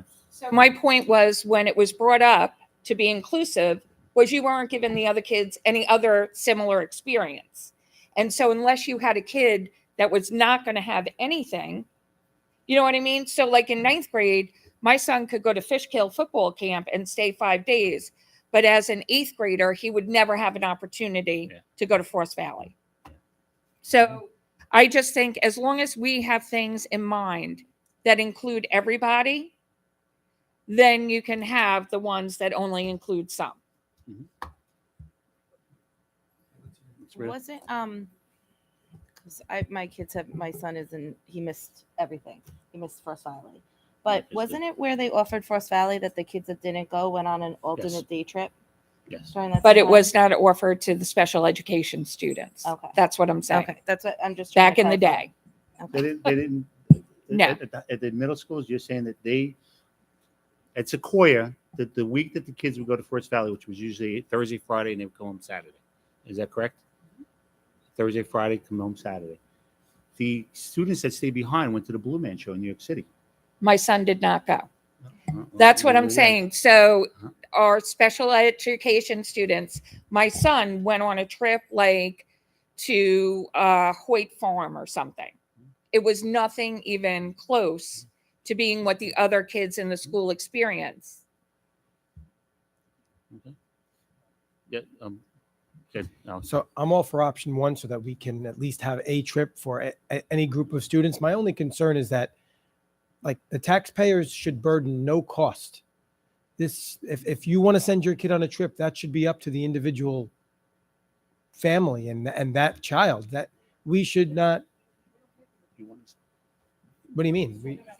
I'm We talking pay about for staffing, but we do the same thing when we send students to any conferences or trips where they're getting awards for whatever. But We I pay could for the see a large chaperones. contingent of this community saying that's ridiculous. You know what? Like 67%. But wait a second. But Alex, we pay for that for any child. 67% of the kids will not go on this trip, but 100% of the community is going to be responsible for paying for it. I could see people being upset about that. And that I don't care. And it's coming out of the general fund. So it's not like it's coming out of a line item in the budget where they've had an opportunity to Mhm. approve it. Mhm. It's coming out of the general fund. So I just have a problem with that portion of it. I think the cost of the trip should cover the costs associated with that trip. Then whether we'd be looking offer at $600-700 for a opportunities, student. well, then we should offer fundraising opportunities for them. But We don't do that with every trip, though. Do we? Yeah, that would be. We do it with anything, to be honest with you, where a student like is going to a conference or they're being given an award. We have a student that's going up, actually three students that are going up who are part of an association. I'm forgetting the name right now. We don't pay for their actual hotel, or we just pay for their registration. They pay for their own hotel, their own busing, just like a trip, but we do pay for any chaperones fully for them. And the same thing like what we would do Whatever, for this. We sent 400 kids to the senior trip per school. And we pay for all we of leave the- 105, 110 kids Mhm. behind. Did the kids that go on the senior trip pay for the sub coverage for? No, They don't. we pay for it. Yeah. Yeah. So then you would have to do that across the board. So the senior trip, what does it cost the senior trip right now? It's like 400 and something. So that trip would almost become 5. 700 Yeah. if we had to pay for. Be like double, because then you'd be paying, not just transportation, you'd be paying for Yeah. staffing, the hotel, the I think meals, it's- everything. I think it's just important that the community knows that they are responsible for paying for trips that 67% of the kids are not going to go on, like this one. It's a good point. Definitely. I mean, Yes. Meredith, then we'll come back to Stephanie. I appreciate Alex's point, but I think it kind of does wash itself out from the time your child's in kindergarten all the way through 12th. At some point, they will have gone on something that a chaperone has been paid by the tax dollars to go on. But that wasn't my question. My question was, how hard would it be to just do, it doesn't have to be Google Forms. It doesn't have to be any of the craziness. And I would be willing to tally it myself. Just let the kids sit in homeroom and ask them point blank. Do you want to go on Frost Valley? Because there are some kids, my own included, when he was in 8th grade, they were doing cartwheels that they were able to go, that everybody was able to go. And maybe Stephanie's right. Maybe 4 or 5 years later, nobody wants to go to Frost Valley. But if all of a sudden everybody says they want to go to Frost Valley, then this is something that we definitely need to keep pushing for. If we do a survey, and it could be very, very simple, in their homeroom, everybody says yes or no. Or if you give them 2 choices of this or that, what do you want? Then we might all be sitting here blowing hot air for no reason, or we need to get our butts in gear and get this business going for them. Yeah, as a committee, we've sent our trip form a few times. But to every kid, because like I know. No. I'm saying like we've wanted to send a survey out. So now that we're having this conversation, if that's the direction the board would like, I could send a Google form tomorrow morning and they could do it first thing as soon as the students receive it. Because one thing I want to be clear on is when the kids vote. Because like my son's a senior now, and they're doing a great thing. They're painting their own parking spot, but it was told that that the seniors voted on it. He's a senior. He didn't vote on it. So either he missed that or he didn't vote. I don't know who votes, but we have a lot of these things. It goes all to their emails. So it's just a matter of a student opening up their email every day. Yeah, like we have a lot of things that we say the kids voted on, but only a little portion of the kids voted on it. And that's not fair. My only question about the survey is, who are we surveying? Okay, let's be more specific. Are we surveying the 8th grade honest students? Or are we surveying the entire 8th grade? Because we know that we can't take the entire 8th grade. So what's a determining factor? If we survey 120 kids that are in the honors earth science, and 60 of them say they want to go, do we say, well, everybody doesn't want to go, we're going to scratch it? I mean, No, majority rules, just like everything else. So 50 kids want to go and 60 kids don't.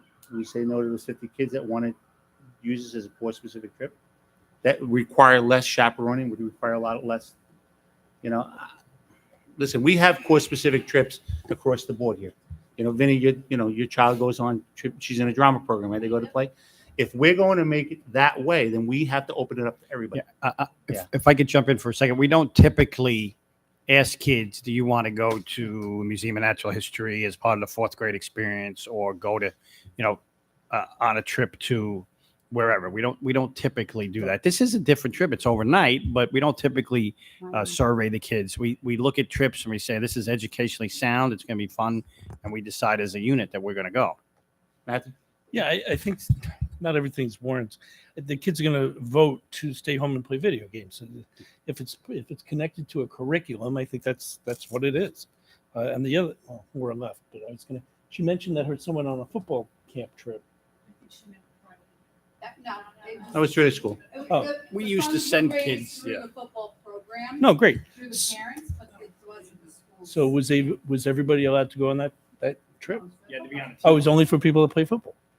It doesn't exist anymore, but it used to be only for the football team.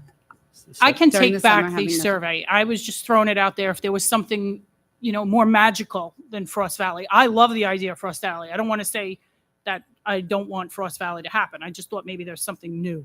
With that said, if we're going course specific, I would like it to be for 8th and 9th grade earth science students, because then we've already had a whole baloney load of kids who missed out so much. So we're going to now give it to the eighth graders, but not the 9th graders. It's you not also- really equitable. Go ahead. Have the kids that are in 9th grade who didn't get to go last year, We've who are had that taking living discussion, and environment. that I think is coming in the future. So you're going to have as that well. trickle of, Right. well, then we It's didn't unfortunate, go. but we really do have to discuss making it equitable and, giving kids opportunities that they missed because no fault of their own or ours. Right. So, we have to go about it for the best way for that as well. We can't just say, all right, we're going to start at 8th grade and then roll out a whole bunch of kids, that leave Sachem with, a really horrible experience in that regard because of COVID. Right. Alex? First, I didn't go on First Valley. I wasn't in honor science, and I honestly did not miss one wink of sleep not going on the trip. Disney is probably more magical, but I'm sure there's people into science that are like, you know what, First Valley is my thing, and I want to go. Erin, is there a minimum amount of students where we would need to run the trip? Like, let's say there's only 30 from Sagamore. Are we still going to run the trip? Is there 25? Is there 40? Is it let's abandon the survey, but is there a minimum that say like we need to hit at least X to run this trip? I'm sure there is a minimum, but I don't want to misspeak in terms of, what have you, because you can go as a family. Like if you have a family of 5, No, you can go and rent. And I'm not trying to cut anybody off, but for me, you don't have to come back to me again. I'm all for number 1, and as long as we hit the minimum, we should send them. So we should just be offering it to those kids in that class, like it was when I was here at Sagamore. And I'm telling you, the other kids, a couple kids wore First Valley sweatshirts, like, oh, that's cool for like a day, and then it's over, right? So it's okay. It's going to be okay for everybody. Yeah, they're nice. The tie-dye ones, yeah. You guys picking out the sweatshirts over there? All right, so any other comments or questions? So I think, and I'll speak for myself, but if we can get what the cost would be with a 10-to-1 ratio, and see if we can calculate what the cost would be with the sub pay in there, and then maybe give a couple of scenarios. If 75% of the kids goes, this is what the cost would be. If 90% of the kids go, this is what the cost. Just so we have a better idea. But I think, does the board want to look at doing this year? Do we want to send kids this year? So that's the goal. Well, leaning, Vinny. I'm leaning towards option 1 as well. So, and if we could do it this year, let's do it. Okay. I'm 2, but this year as well. Okay. Happy? Option 1 this year. Okay. Option 1 this year. Spring. 1 this year. Okay. Nerd. 2 this year. I'm just me. And look, I'm going to be honest with you. Option 1 and option 2. If option 2 is feasible. Oh, Mike, I'm sorry. I'm sorry. The kid that sit on my side. You want to? Yeah. That's okay. Again. I'm all for option 1 this year. In fact, we should actually just draw the line. That's the cohort that's going to start moving forward. So the 8th grade Earth Science children will go that are in 8th grade this year go, and that group moves into 9th grade, and then those 9th graders that are currently 8th graders this year, they would have the option to go, and that's the line we're going to draw and just get it done. And no 9th graders at all. No, I wouldn't try to do the 9th graders this year. They got other things planned, right? So, Laura, 3 options. Come back to me just so I could catch We're my. done. Yeah. Okay. All right. So I'm going to be honest. Can we I'm ask for the students? I'm for option 1 this year, but I would like to see some type of feasibility study know. done to see whether or not I know. we That's could why they're offer it to important. kids that don't go. Rob, let's ask the kids. Yeah. Dylan, You guys don't get to go on the trip, but unless you want to chaperone. we'll get you a hoodie. Yeah, I would have gone with just option 1, and obviously this year, I think this year makes the most sense. I agree with that. I have a question. If we do the 8th and 9th graders, would they be going at the same time, or would it be 2 separate trips? What would you suggest? Same time or No, 2 separate trips. Cesar? yeah. Also, I just want to comment about a survey. I still work under the impression that this trip is designed to complement a curriculum in Earth Science. So you would only survey the kids if this was a trip that was some sort of celebratory. What do you guys want to do to celebrate your 9th grade year? What do you want to do? Either our educators believe this is educationally sound and complementary to the curriculum, or they don't. Yes. If they don't, then we just really spun our wheels for no reason. This is why I would like for us to have a uniform 8th grade trip for all. Right. I'm working on the assumption that this is going to help our kids with their curriculum and understanding Earth Science, right? Okay, I've caught my breath. I'm sorry. So I would be in favor of option 1. And again, just something that hit me as I was walking. So we're saying it's specific to Earth Science. So the curriculum is Earth Science. So whether you're in honors or regents or whatever, it would be good for anybody taking Earth Science. So They take it in 9th grade.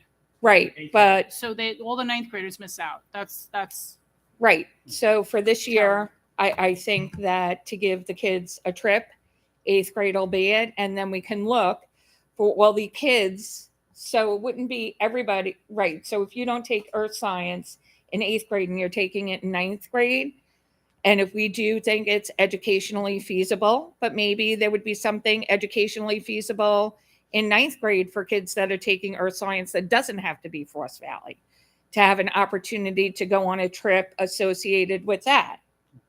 You know what I mean? Like it doesn't have to, Frost Valley doesn't have to be the yeah. That's the thing is these kids missed out. So now you're going to go, look at you. You missed out even more. 8th grade gets it.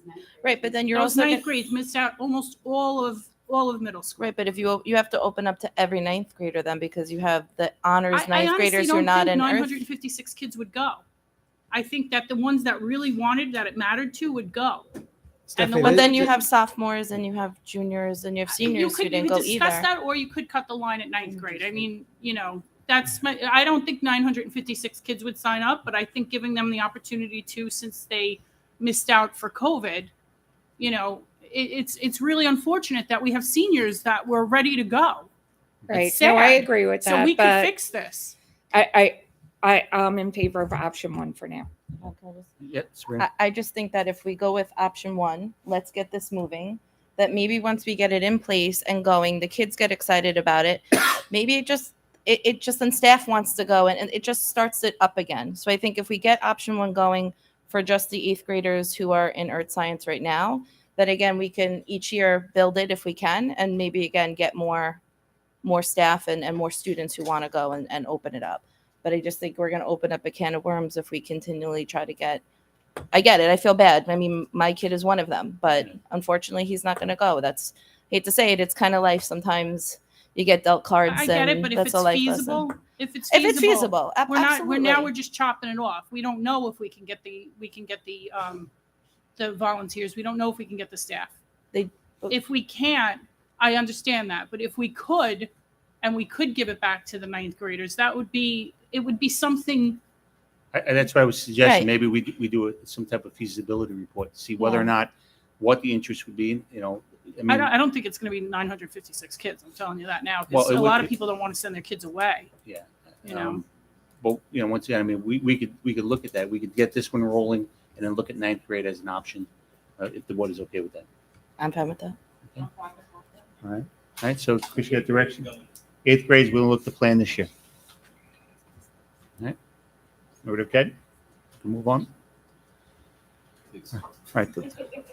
The last part of this is the NYSBA resolutions. I sat through something that I had no idea what to expect. I went through the training seminar. I was very, very nervous in going into this business meeting, not knowing what the process was. I know I picked Sabrina's brain. She did it last year. And we had a record-breaking marathon of a meeting. We started at 4:00 in the afternoon, and we ended at 10 to 12 at night. It went for almost 8 hours. There was 56 resolutions. Sachem submitted 8. Of the 8, I believe 4 passed. Okay, 4 really important ones passed. Not that the other 4 weren't passed, but I believe the other 4 weren't passed because NYSB kind of threw us into a group as a co-sponsor, and they changed our entire rationale as well as our resolution. So, there were situations where I'm like, well, I agree with what we wrote, but I don't necessarily agree with what we're sponsoring, and there were times when I voted yes, and times I'm like, well, no, that doesn't make sense. But just to give you an overview of what happened, we had Proposition 20, which was one of those resolutions that was changed. We actually submitted something that said, New York State School Board Association support and advocate for changes to any applicable rule or laws, regulations that would allow local school districts the autonomy to develop a suitable substitute test placed at the Regents exams for the specific children who would otherwise be caused to suffer unnecessary stress, trauma, or anguish at having to take the Regents exam. So what we were looking for is kind of creating a local diploma again. So the kids that can't pass all 5 Regencies still have the ability to earn a diploma. And that kind of turned into legislation to eliminate the Regents exam testing for high school level in favor of state final exams that comply with ESSER, Every Student Succeeds Act regulations in 11th to 12th grade, to eliminate ELA, 1 exam, math, 1 exam, and science, 1 exam. Completely different than what we proposed. That actually failed. it failed at 47% favor, 53% opposed. But the thing is, what I learned is that there were a lot of people that were anti-Regents and wanted to go in the path of offering a non-Regents track like we used to have back in the 80s and 90s. So I think that in the 70s, yeah, and I think if we put the exact same resolution up next year with the understanding that no, we don't want to co-sponsor, we don't want to change our rationale, we don't want to change our resolution. I really think that based upon the feedback and how the vote went, and when you look at 47 to 53%, 135 people voted in favor, 152 voted against. You know, it was such a small margin. Yeah. So I mean, I did vote yes for it, but it did fail. I thought it was a good starting point to maybe move in that direction, but it did fail. Resolution 29, Sachem only. Is what resolution 29. So this was a Sachem only resolution. Nisbet advocate for passage of legislation that would seek to decouple student standardized test scores as a metric in determining a teacher's APPR. It was interesting. I got some pushback, and when we presented it, a couple more educators chimed in and said, "Look, it's not really a true test of a teacher's performance. It's to use a Regents exam that we don't get feedback on. The teachers don't have an opportunity to see or develop." And that passed actually by a large margin. 82% of the 350 delegates on there, 82% voted yes, 18% voted no. So NISBA now is going to look to propose legislation that says let's separate the two, let local schools create their own exams, and give that local control back to the schools to determine how teachers are evaluated. Resolution 30, we kind of got grouped up, but it was actually our resolution. Saranac Lake jumped on with us. NISBA supports legislation that would fully fund universal access to free meals program for every K through 12 student within the state.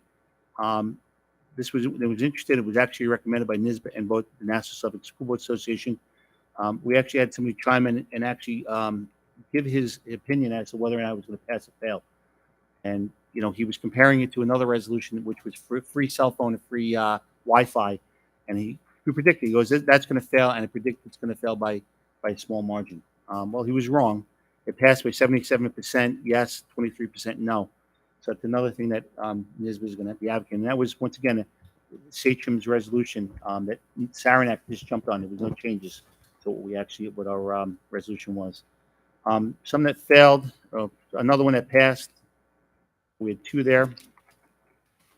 Jump to resolution 46. NISBA advocate for the reinstatement of religious exemption, immunization. The folks upstate New York wanted to have nothing to do with this. It failed. 32% of the people voted yes, 68% voted no. What started to happen as the meeting, it took us 4 hours to get to maybe halfway through. And people were actually just making motions to call a vote. They didn't want to hear the rationale. They didn't want to hear people. And in fact, what was happening is we started off with 350 delegates. By the time we got to resolution 54, which is our security guard one, we were down to 202 delegates. And when you fall below 200, the meeting's called. You no longer have a quorum. Yeah, so we got really, really close to that meeting ending. In fact, somebody actually made a motion to end the meeting, probably about 11 o'clock at night. But we were able to hold on to it. So that one lost. That was one that we proposed. We were actually grouped up with Massapequa, Carl Place, Garden City, Island Trees, Locust Valley, and Sachem. We go to 48. NISBA will oppose any mandates from the State Education Department regarding matters not pertaining to academic standards, subjects, math, science, reading, writing, that have never been approved by an up and down vote of the New York State Legislature. Same thing upstate. Didn't want that. It was proposed by Massapequa, Carl Place, Garden City, Hicksville, Island Trees, Locust Valley, and Sachem. 27% said yes, 63% no. So they didn't want that local control back. It seemed like they just wanted everything mandated and dictated to them. Yeah. 49, NISBA will advocate for local control by school boards and or county executives. Once again, Kerry, the president over at Massapequa, did a really good job. Yep, she did a great job. Same thing, it was close. 44% said yes, 56% no. I think a lot of what determined that swing vote, that no vote was, like I said, upstate groups. I don't think they had to deal with the same things that we had to deal with down here, especially with regards to masking and things like that, and all the stuff that we had to deal with during those difficult times. But once again, it's something that we want to recommend putting up again. It was a very, very close call on that one. 51 was ours. NISBA will oppose any reduction in requirements and standards related to the history of civics in New York State school curriculum. In addition, advocate to keep Regents exams in U.S. history, government, and global history. Once again, it went against what we actually proposed. They threw us into that co-sponsor. We were saying, let's have an alternate to Regents exams and give a local diploma. It actually passed. 51% said yes, 49% said no. So that actually passed. I don't know if we want to put our name on it, because it's not actually what we asked for, even though we were thrown into that category. So I don't know if you want to count that as a winner or a loss, or however you want to count it. 54 was the last one. NISBA does proclaim full support of the endorsement and the requirement of school security guards required to obtain specialized school security guard training. That was the third to last resolution. Same thing. I read a 2-minute speech as to why we thought it was good. And at that point, I didn't know what was happening. People were just calling the vote to just get the meeting over with. Immediately, a retired assistant district attorney from New York City chimed in, and she said, absolutely, we give police officers specialized training depending on what specific, job they're working on. And then it started to roll, and we started to get support from upstate New York, and that actually passed at a 76% yes and 24% no. So we did fairly well. I mean, if you want to count the one, we had 4 out of our 8 that actually passed. But the question is, do we want to put that one resolution on with the Regents exam again? Do we want to charge the legislative committee to go out again and advocate for that? I think we should. I think it's important to not just say, hey, you know what? If you don't pass these 5 exams, you don't get nothing. You get nothing, and you have to go now into society and try and make something yourself. I think it's terrible. But Laura? So yes, that's, again, I think we should. And even just, and Matthew, as a special education teacher, just to have our special education students have to sit and take regions that, they're not going to do well on, and then they get so defeated, and then they have to go and take it again and again. It is not healthy. It is not good for students. And it's been something I've been advocating for a long time. I have 2 years left. So if you can just indulge me. And I think a lot of it is the upstate schools think that if you don't pass Regents, you do not deserve a diploma.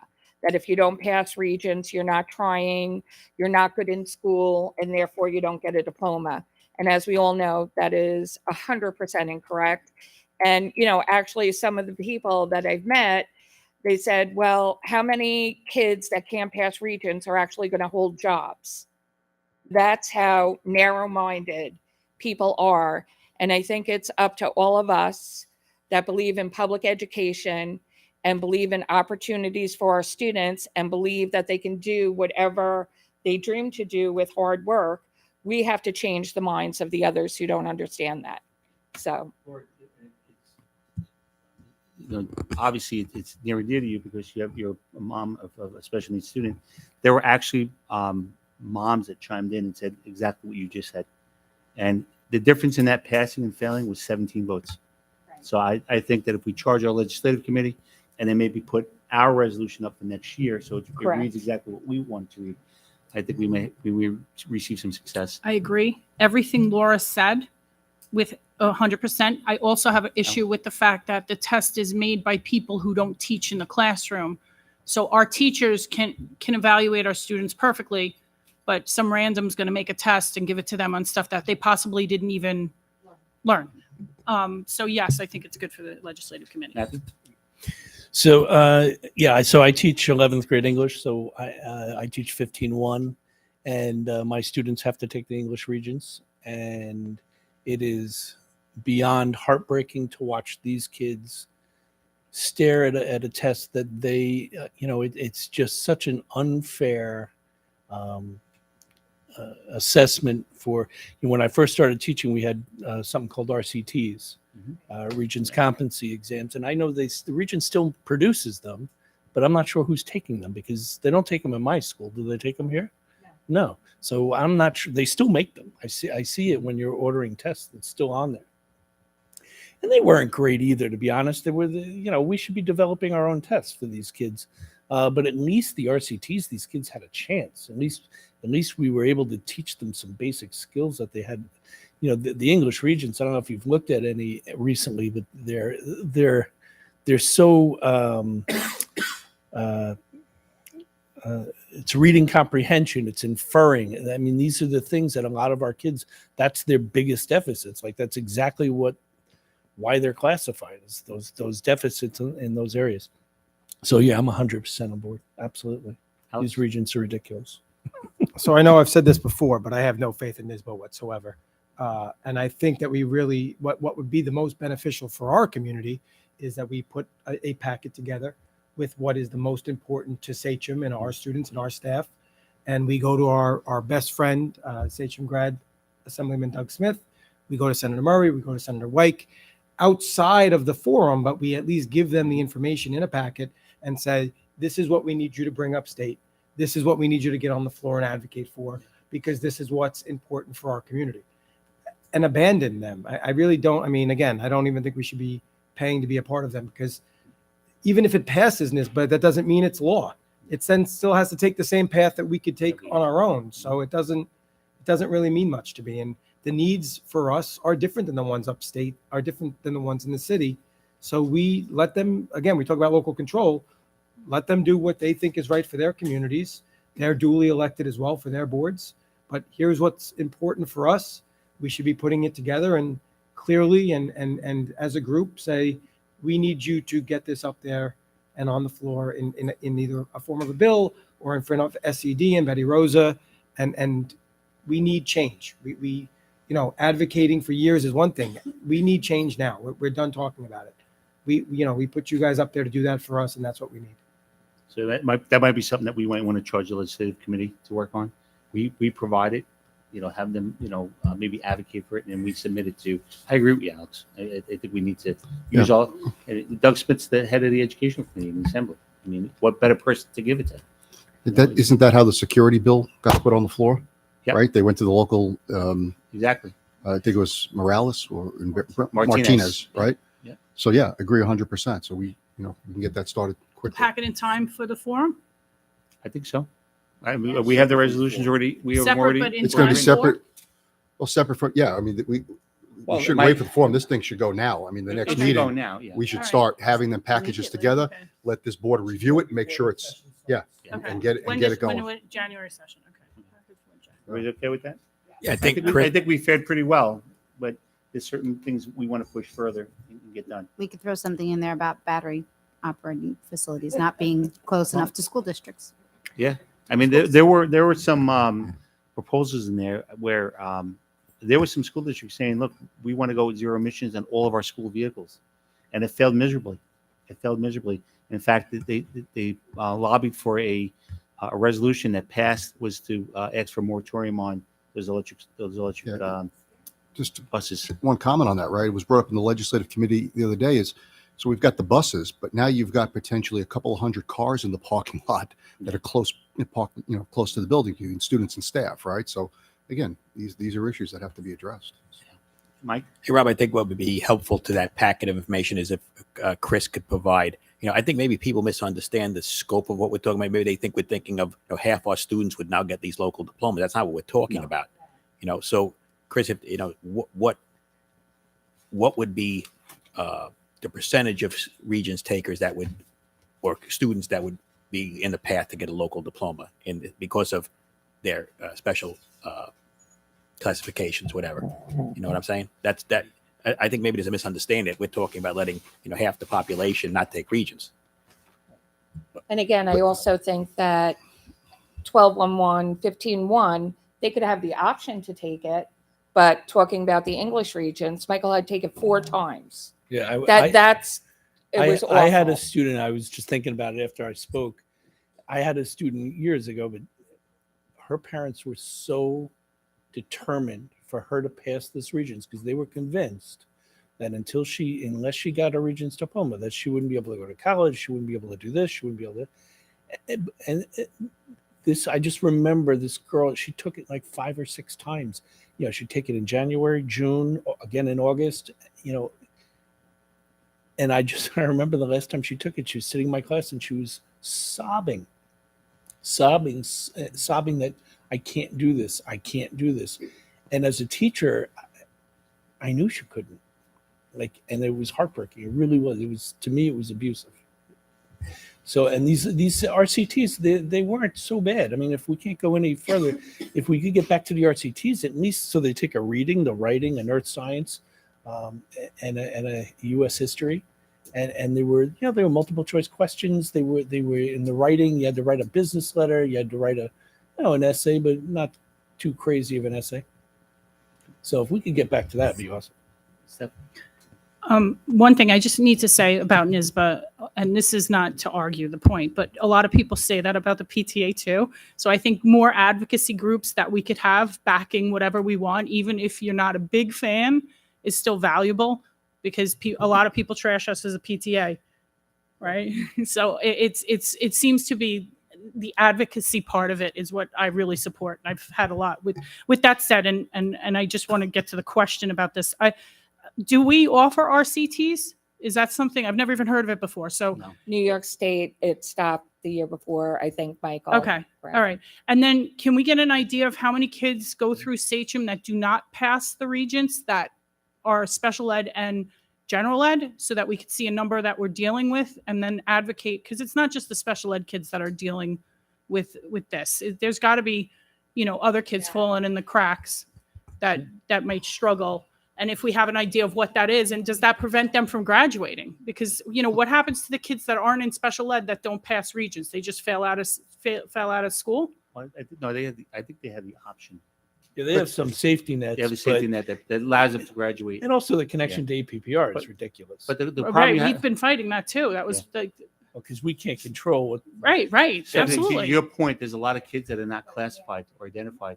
Absolutely. Those are the kids that fall through the cracks, but maybe their parents don't want them to be classified, and those are the ones that are struggling. And they would be a big part missing if we only included special ed. Well, that's the point. I think Mike brought up just clarify what you had said.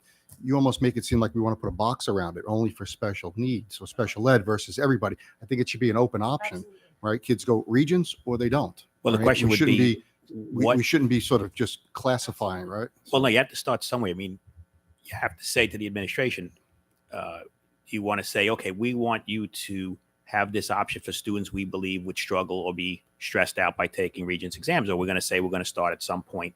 You know, if they're classified, like as Matthew's Yeah, describing. you're taking more of an interim step where we're saying let's just split it, no regents at all. Well, That's yeah, I think what we initially No. talked about as I think we were saying resolution. create a passage, like a different pathway. Different path. Like a local where You could school. take a regents or a local. Yes. Right. Two paths. Like what we had. When we Well, went yeah, to school. exactly. Our resolution Exactly. talks to Because kids the who are regents diploma struggling to means take- nothing outside of Right, New York that's- State. It doesn't right? talk about No, it classification. doesn't specifically say special needs kids. It just says kids that have testing anxiety. The conversation was going more towards special ed versus right. It's got to be off. Alex? I know that this is something that some of you guys do once in a while, but you can't say I don't want to argue it and then argue it. So let's just make it clear. Maria and the PTA are unpaid volunteers. My problem with NYSBA is, and we had one of their guys come the other night, they have 59 full-time employees. They rely on our payment from our school district as a member to keep their livelihood alive. So before they advocate for us, they need us to pay. So it's a completely apples and oranges type of group. Okay, hold on. I agree. No, I wasn't- but can I just clarify Stephanie, something? you I can't- wasn't saying I didn't want to argue with you. I just wanted to get through my thought.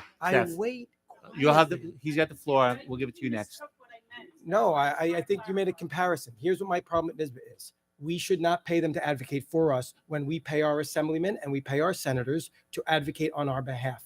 Just because somebody else goes to a senator, like just because NYSBA goes to somebody's office and says, well, here's what was brought forward. Show me how many of those NYSBA resolutions that have been passed by NYSBA have become law. Alex, the first 16 resolutions were sunsetting. Yeah, Right, that's so- what I so- mean. yeah, so which means that they've been there they so had to long we that had it to never reapprove became them. law. It's a joke of a group. It's a joke. It really is. Like I wouldn't say it if it wasn't. It really legitimately is a fake organization that takes our payment and then smiles in our face and says, "Oh, here's a booklet of laws that we put together that could really be helpful for you guys." It's a joke of an organization. Stephanie? I didn't mean, what I meant was I didn't want you to think I was arguing your opinion. I wanted to get through my questions and then bring it. I'm fine with that. I didn't mean I didn't want to argue it. I just didn't want to get into a back and forth with you at that moment Yeah. because I wanted to Alright. get through the rest of the Yeah. questions. Alright, So I had a so two-part guys- question. I wasn't trying to shut down your opinion. All right, so this discussion wasn't even on the agenda, and we opened up a whole discussion, but it's just an overview of the resolutions. What we can do is look to maybe just have our legislative committee look at some of those and see, we should be directing them as to this is what we want you to continue working on. Yep. Everybody's okay with that? I think it's important that everyone knows that elections have consequences. And when we put people in places like the governor who wants zero emission by 2030 and 2040, we're going to have electric battery storage facilities. We're going to have mandatory electric buses. We're going to have mandatory electric car vehicles all over the place. And that's what's going to trickle down all the way. Okay. All right. So we're going to go to the next one. Wait, before we go any further, the Yeah. kids, they Oh, should go. okay. You guys want to weigh in? They have, he has a Oh, calculus you guys gotta test go. tomorrow. They should go. Okay. Calculus It's test 9 o'clock. tomorrow. If you guys That want came to, easy. you guys want to take off, you could. If you want to stay, you could. ahead. You want to stay? All right, we're almost done. Yes, we're done. It was only 2 more items. All right. All right, so item 15, Board of Education future discussion items, just discussion. We're not discussing it now. All right, if we could just, ideas, get stuff. I'm afraid. We had our retreat and I was thinking, is there a way maybe, I know they said to do stuff together. So is there a way that we could do something for the community together? Something nice, maybe short and sweet, maybe something bigger. But I thought maybe, we're not going to go out and throw axes, but maybe we could do some kind of give back to Community the outreach. community from us and like an event. Well, our Board of Red President's a chef, so maybe you can throw up a grill. Yeah, you could cook. So good, Rod says. I sat there an 8-hour meeting. I'm going to nominate Matt to do next year's. Those who can't cook, teach cooking. Yeah, so is that something the board wants to discuss? Maybe community outreach from the board or us getting involved? Listen, I go to a soup kitchen every Thanksgiving. You guys are more than welcome to come with me. And if we did something together to give back to even our students, the community, whatever, it's at least it's a step of reaching one of the goals of unity here. Okay. Any other future discussion items? So tonight in Curriculum Council, there was a lot of discussion about career exploration. And I know last year I brought it up, especially in middle school. I think we have that eighth grade class. We have the world language in 6th grade. That was phenomenal because the kids got a taste of every language and they got to choose and take ownership of what they're taking. We have so many electives in the high school, and I could speak from my experience with my child, that when you open up that book, you want to take everything. And I think that if there's anything we could do earlier to get kids exploring into culinary, tech, drama, where they can get a taste of something, that when they open up that book and they have to pick their electives for 9th grade, that maybe that they have, they've had a taste of maybe of a couple of things that they could say, you know what, I really like culinary, I want to head in that direction, or I really loved working with the drone, I would want to go in that direction. Just something like that, because that was one big theme tonight. I know Meredith and Laura can attest that they were wanting to do more career exploration prior to getting to high school so that they really can start on a pathway and not just take a bunch of courses and then when they're in 12th grade realize I want to go into culinary, but then they haven't taken any culinary classes. So just maybe something that, while you're planning for next year, I know it comes down to staff and things like that. I understand that, but maybe if that's something to keep in the back. As I continue to try and challenge our folks to get more kids into earth science and algebra in 8th grade, right? That then frees up. They don't have to take those courses in high school and they can take these other things. That's part of that master plan as well. Right. Someone had brought up they have a 9th grade like exploratory class in their district, so that they kind of get that where they can explore a few different careers, pathways, and then maybe can go from there, so that they're getting into it sooner than later, and then they can get into more workplace experiences and practice. So I just that was the theme tonight, so I just wanted to put that out there, not as to be a future discussion, but maybe something. Can I just ask, only because we do have exploratory units in the middle school for tech, culinary, and even business a little bit. So do you want us to share those first? And then maybe we can get some feedback from the committee Yeah, I too mean, in terms of what they want to see? Right, like I know we have the the drama program that's new that's building, and I know Mhm. you spoke about college credit eventually. Just we don't really have too much. We have the tech, but like more of the STEM kind of piece.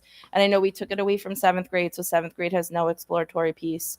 It's only in sixth grade, and then in eighth grade, I don't believe that they have anything either. So we've really taken away a lot and moved it to sixth grade. That I think those are crucial years to get the kids, because like I said, when everybody here has kids that have gone through high school, you open up that ninth grade book and you have to pick those electives. It's overwhelming.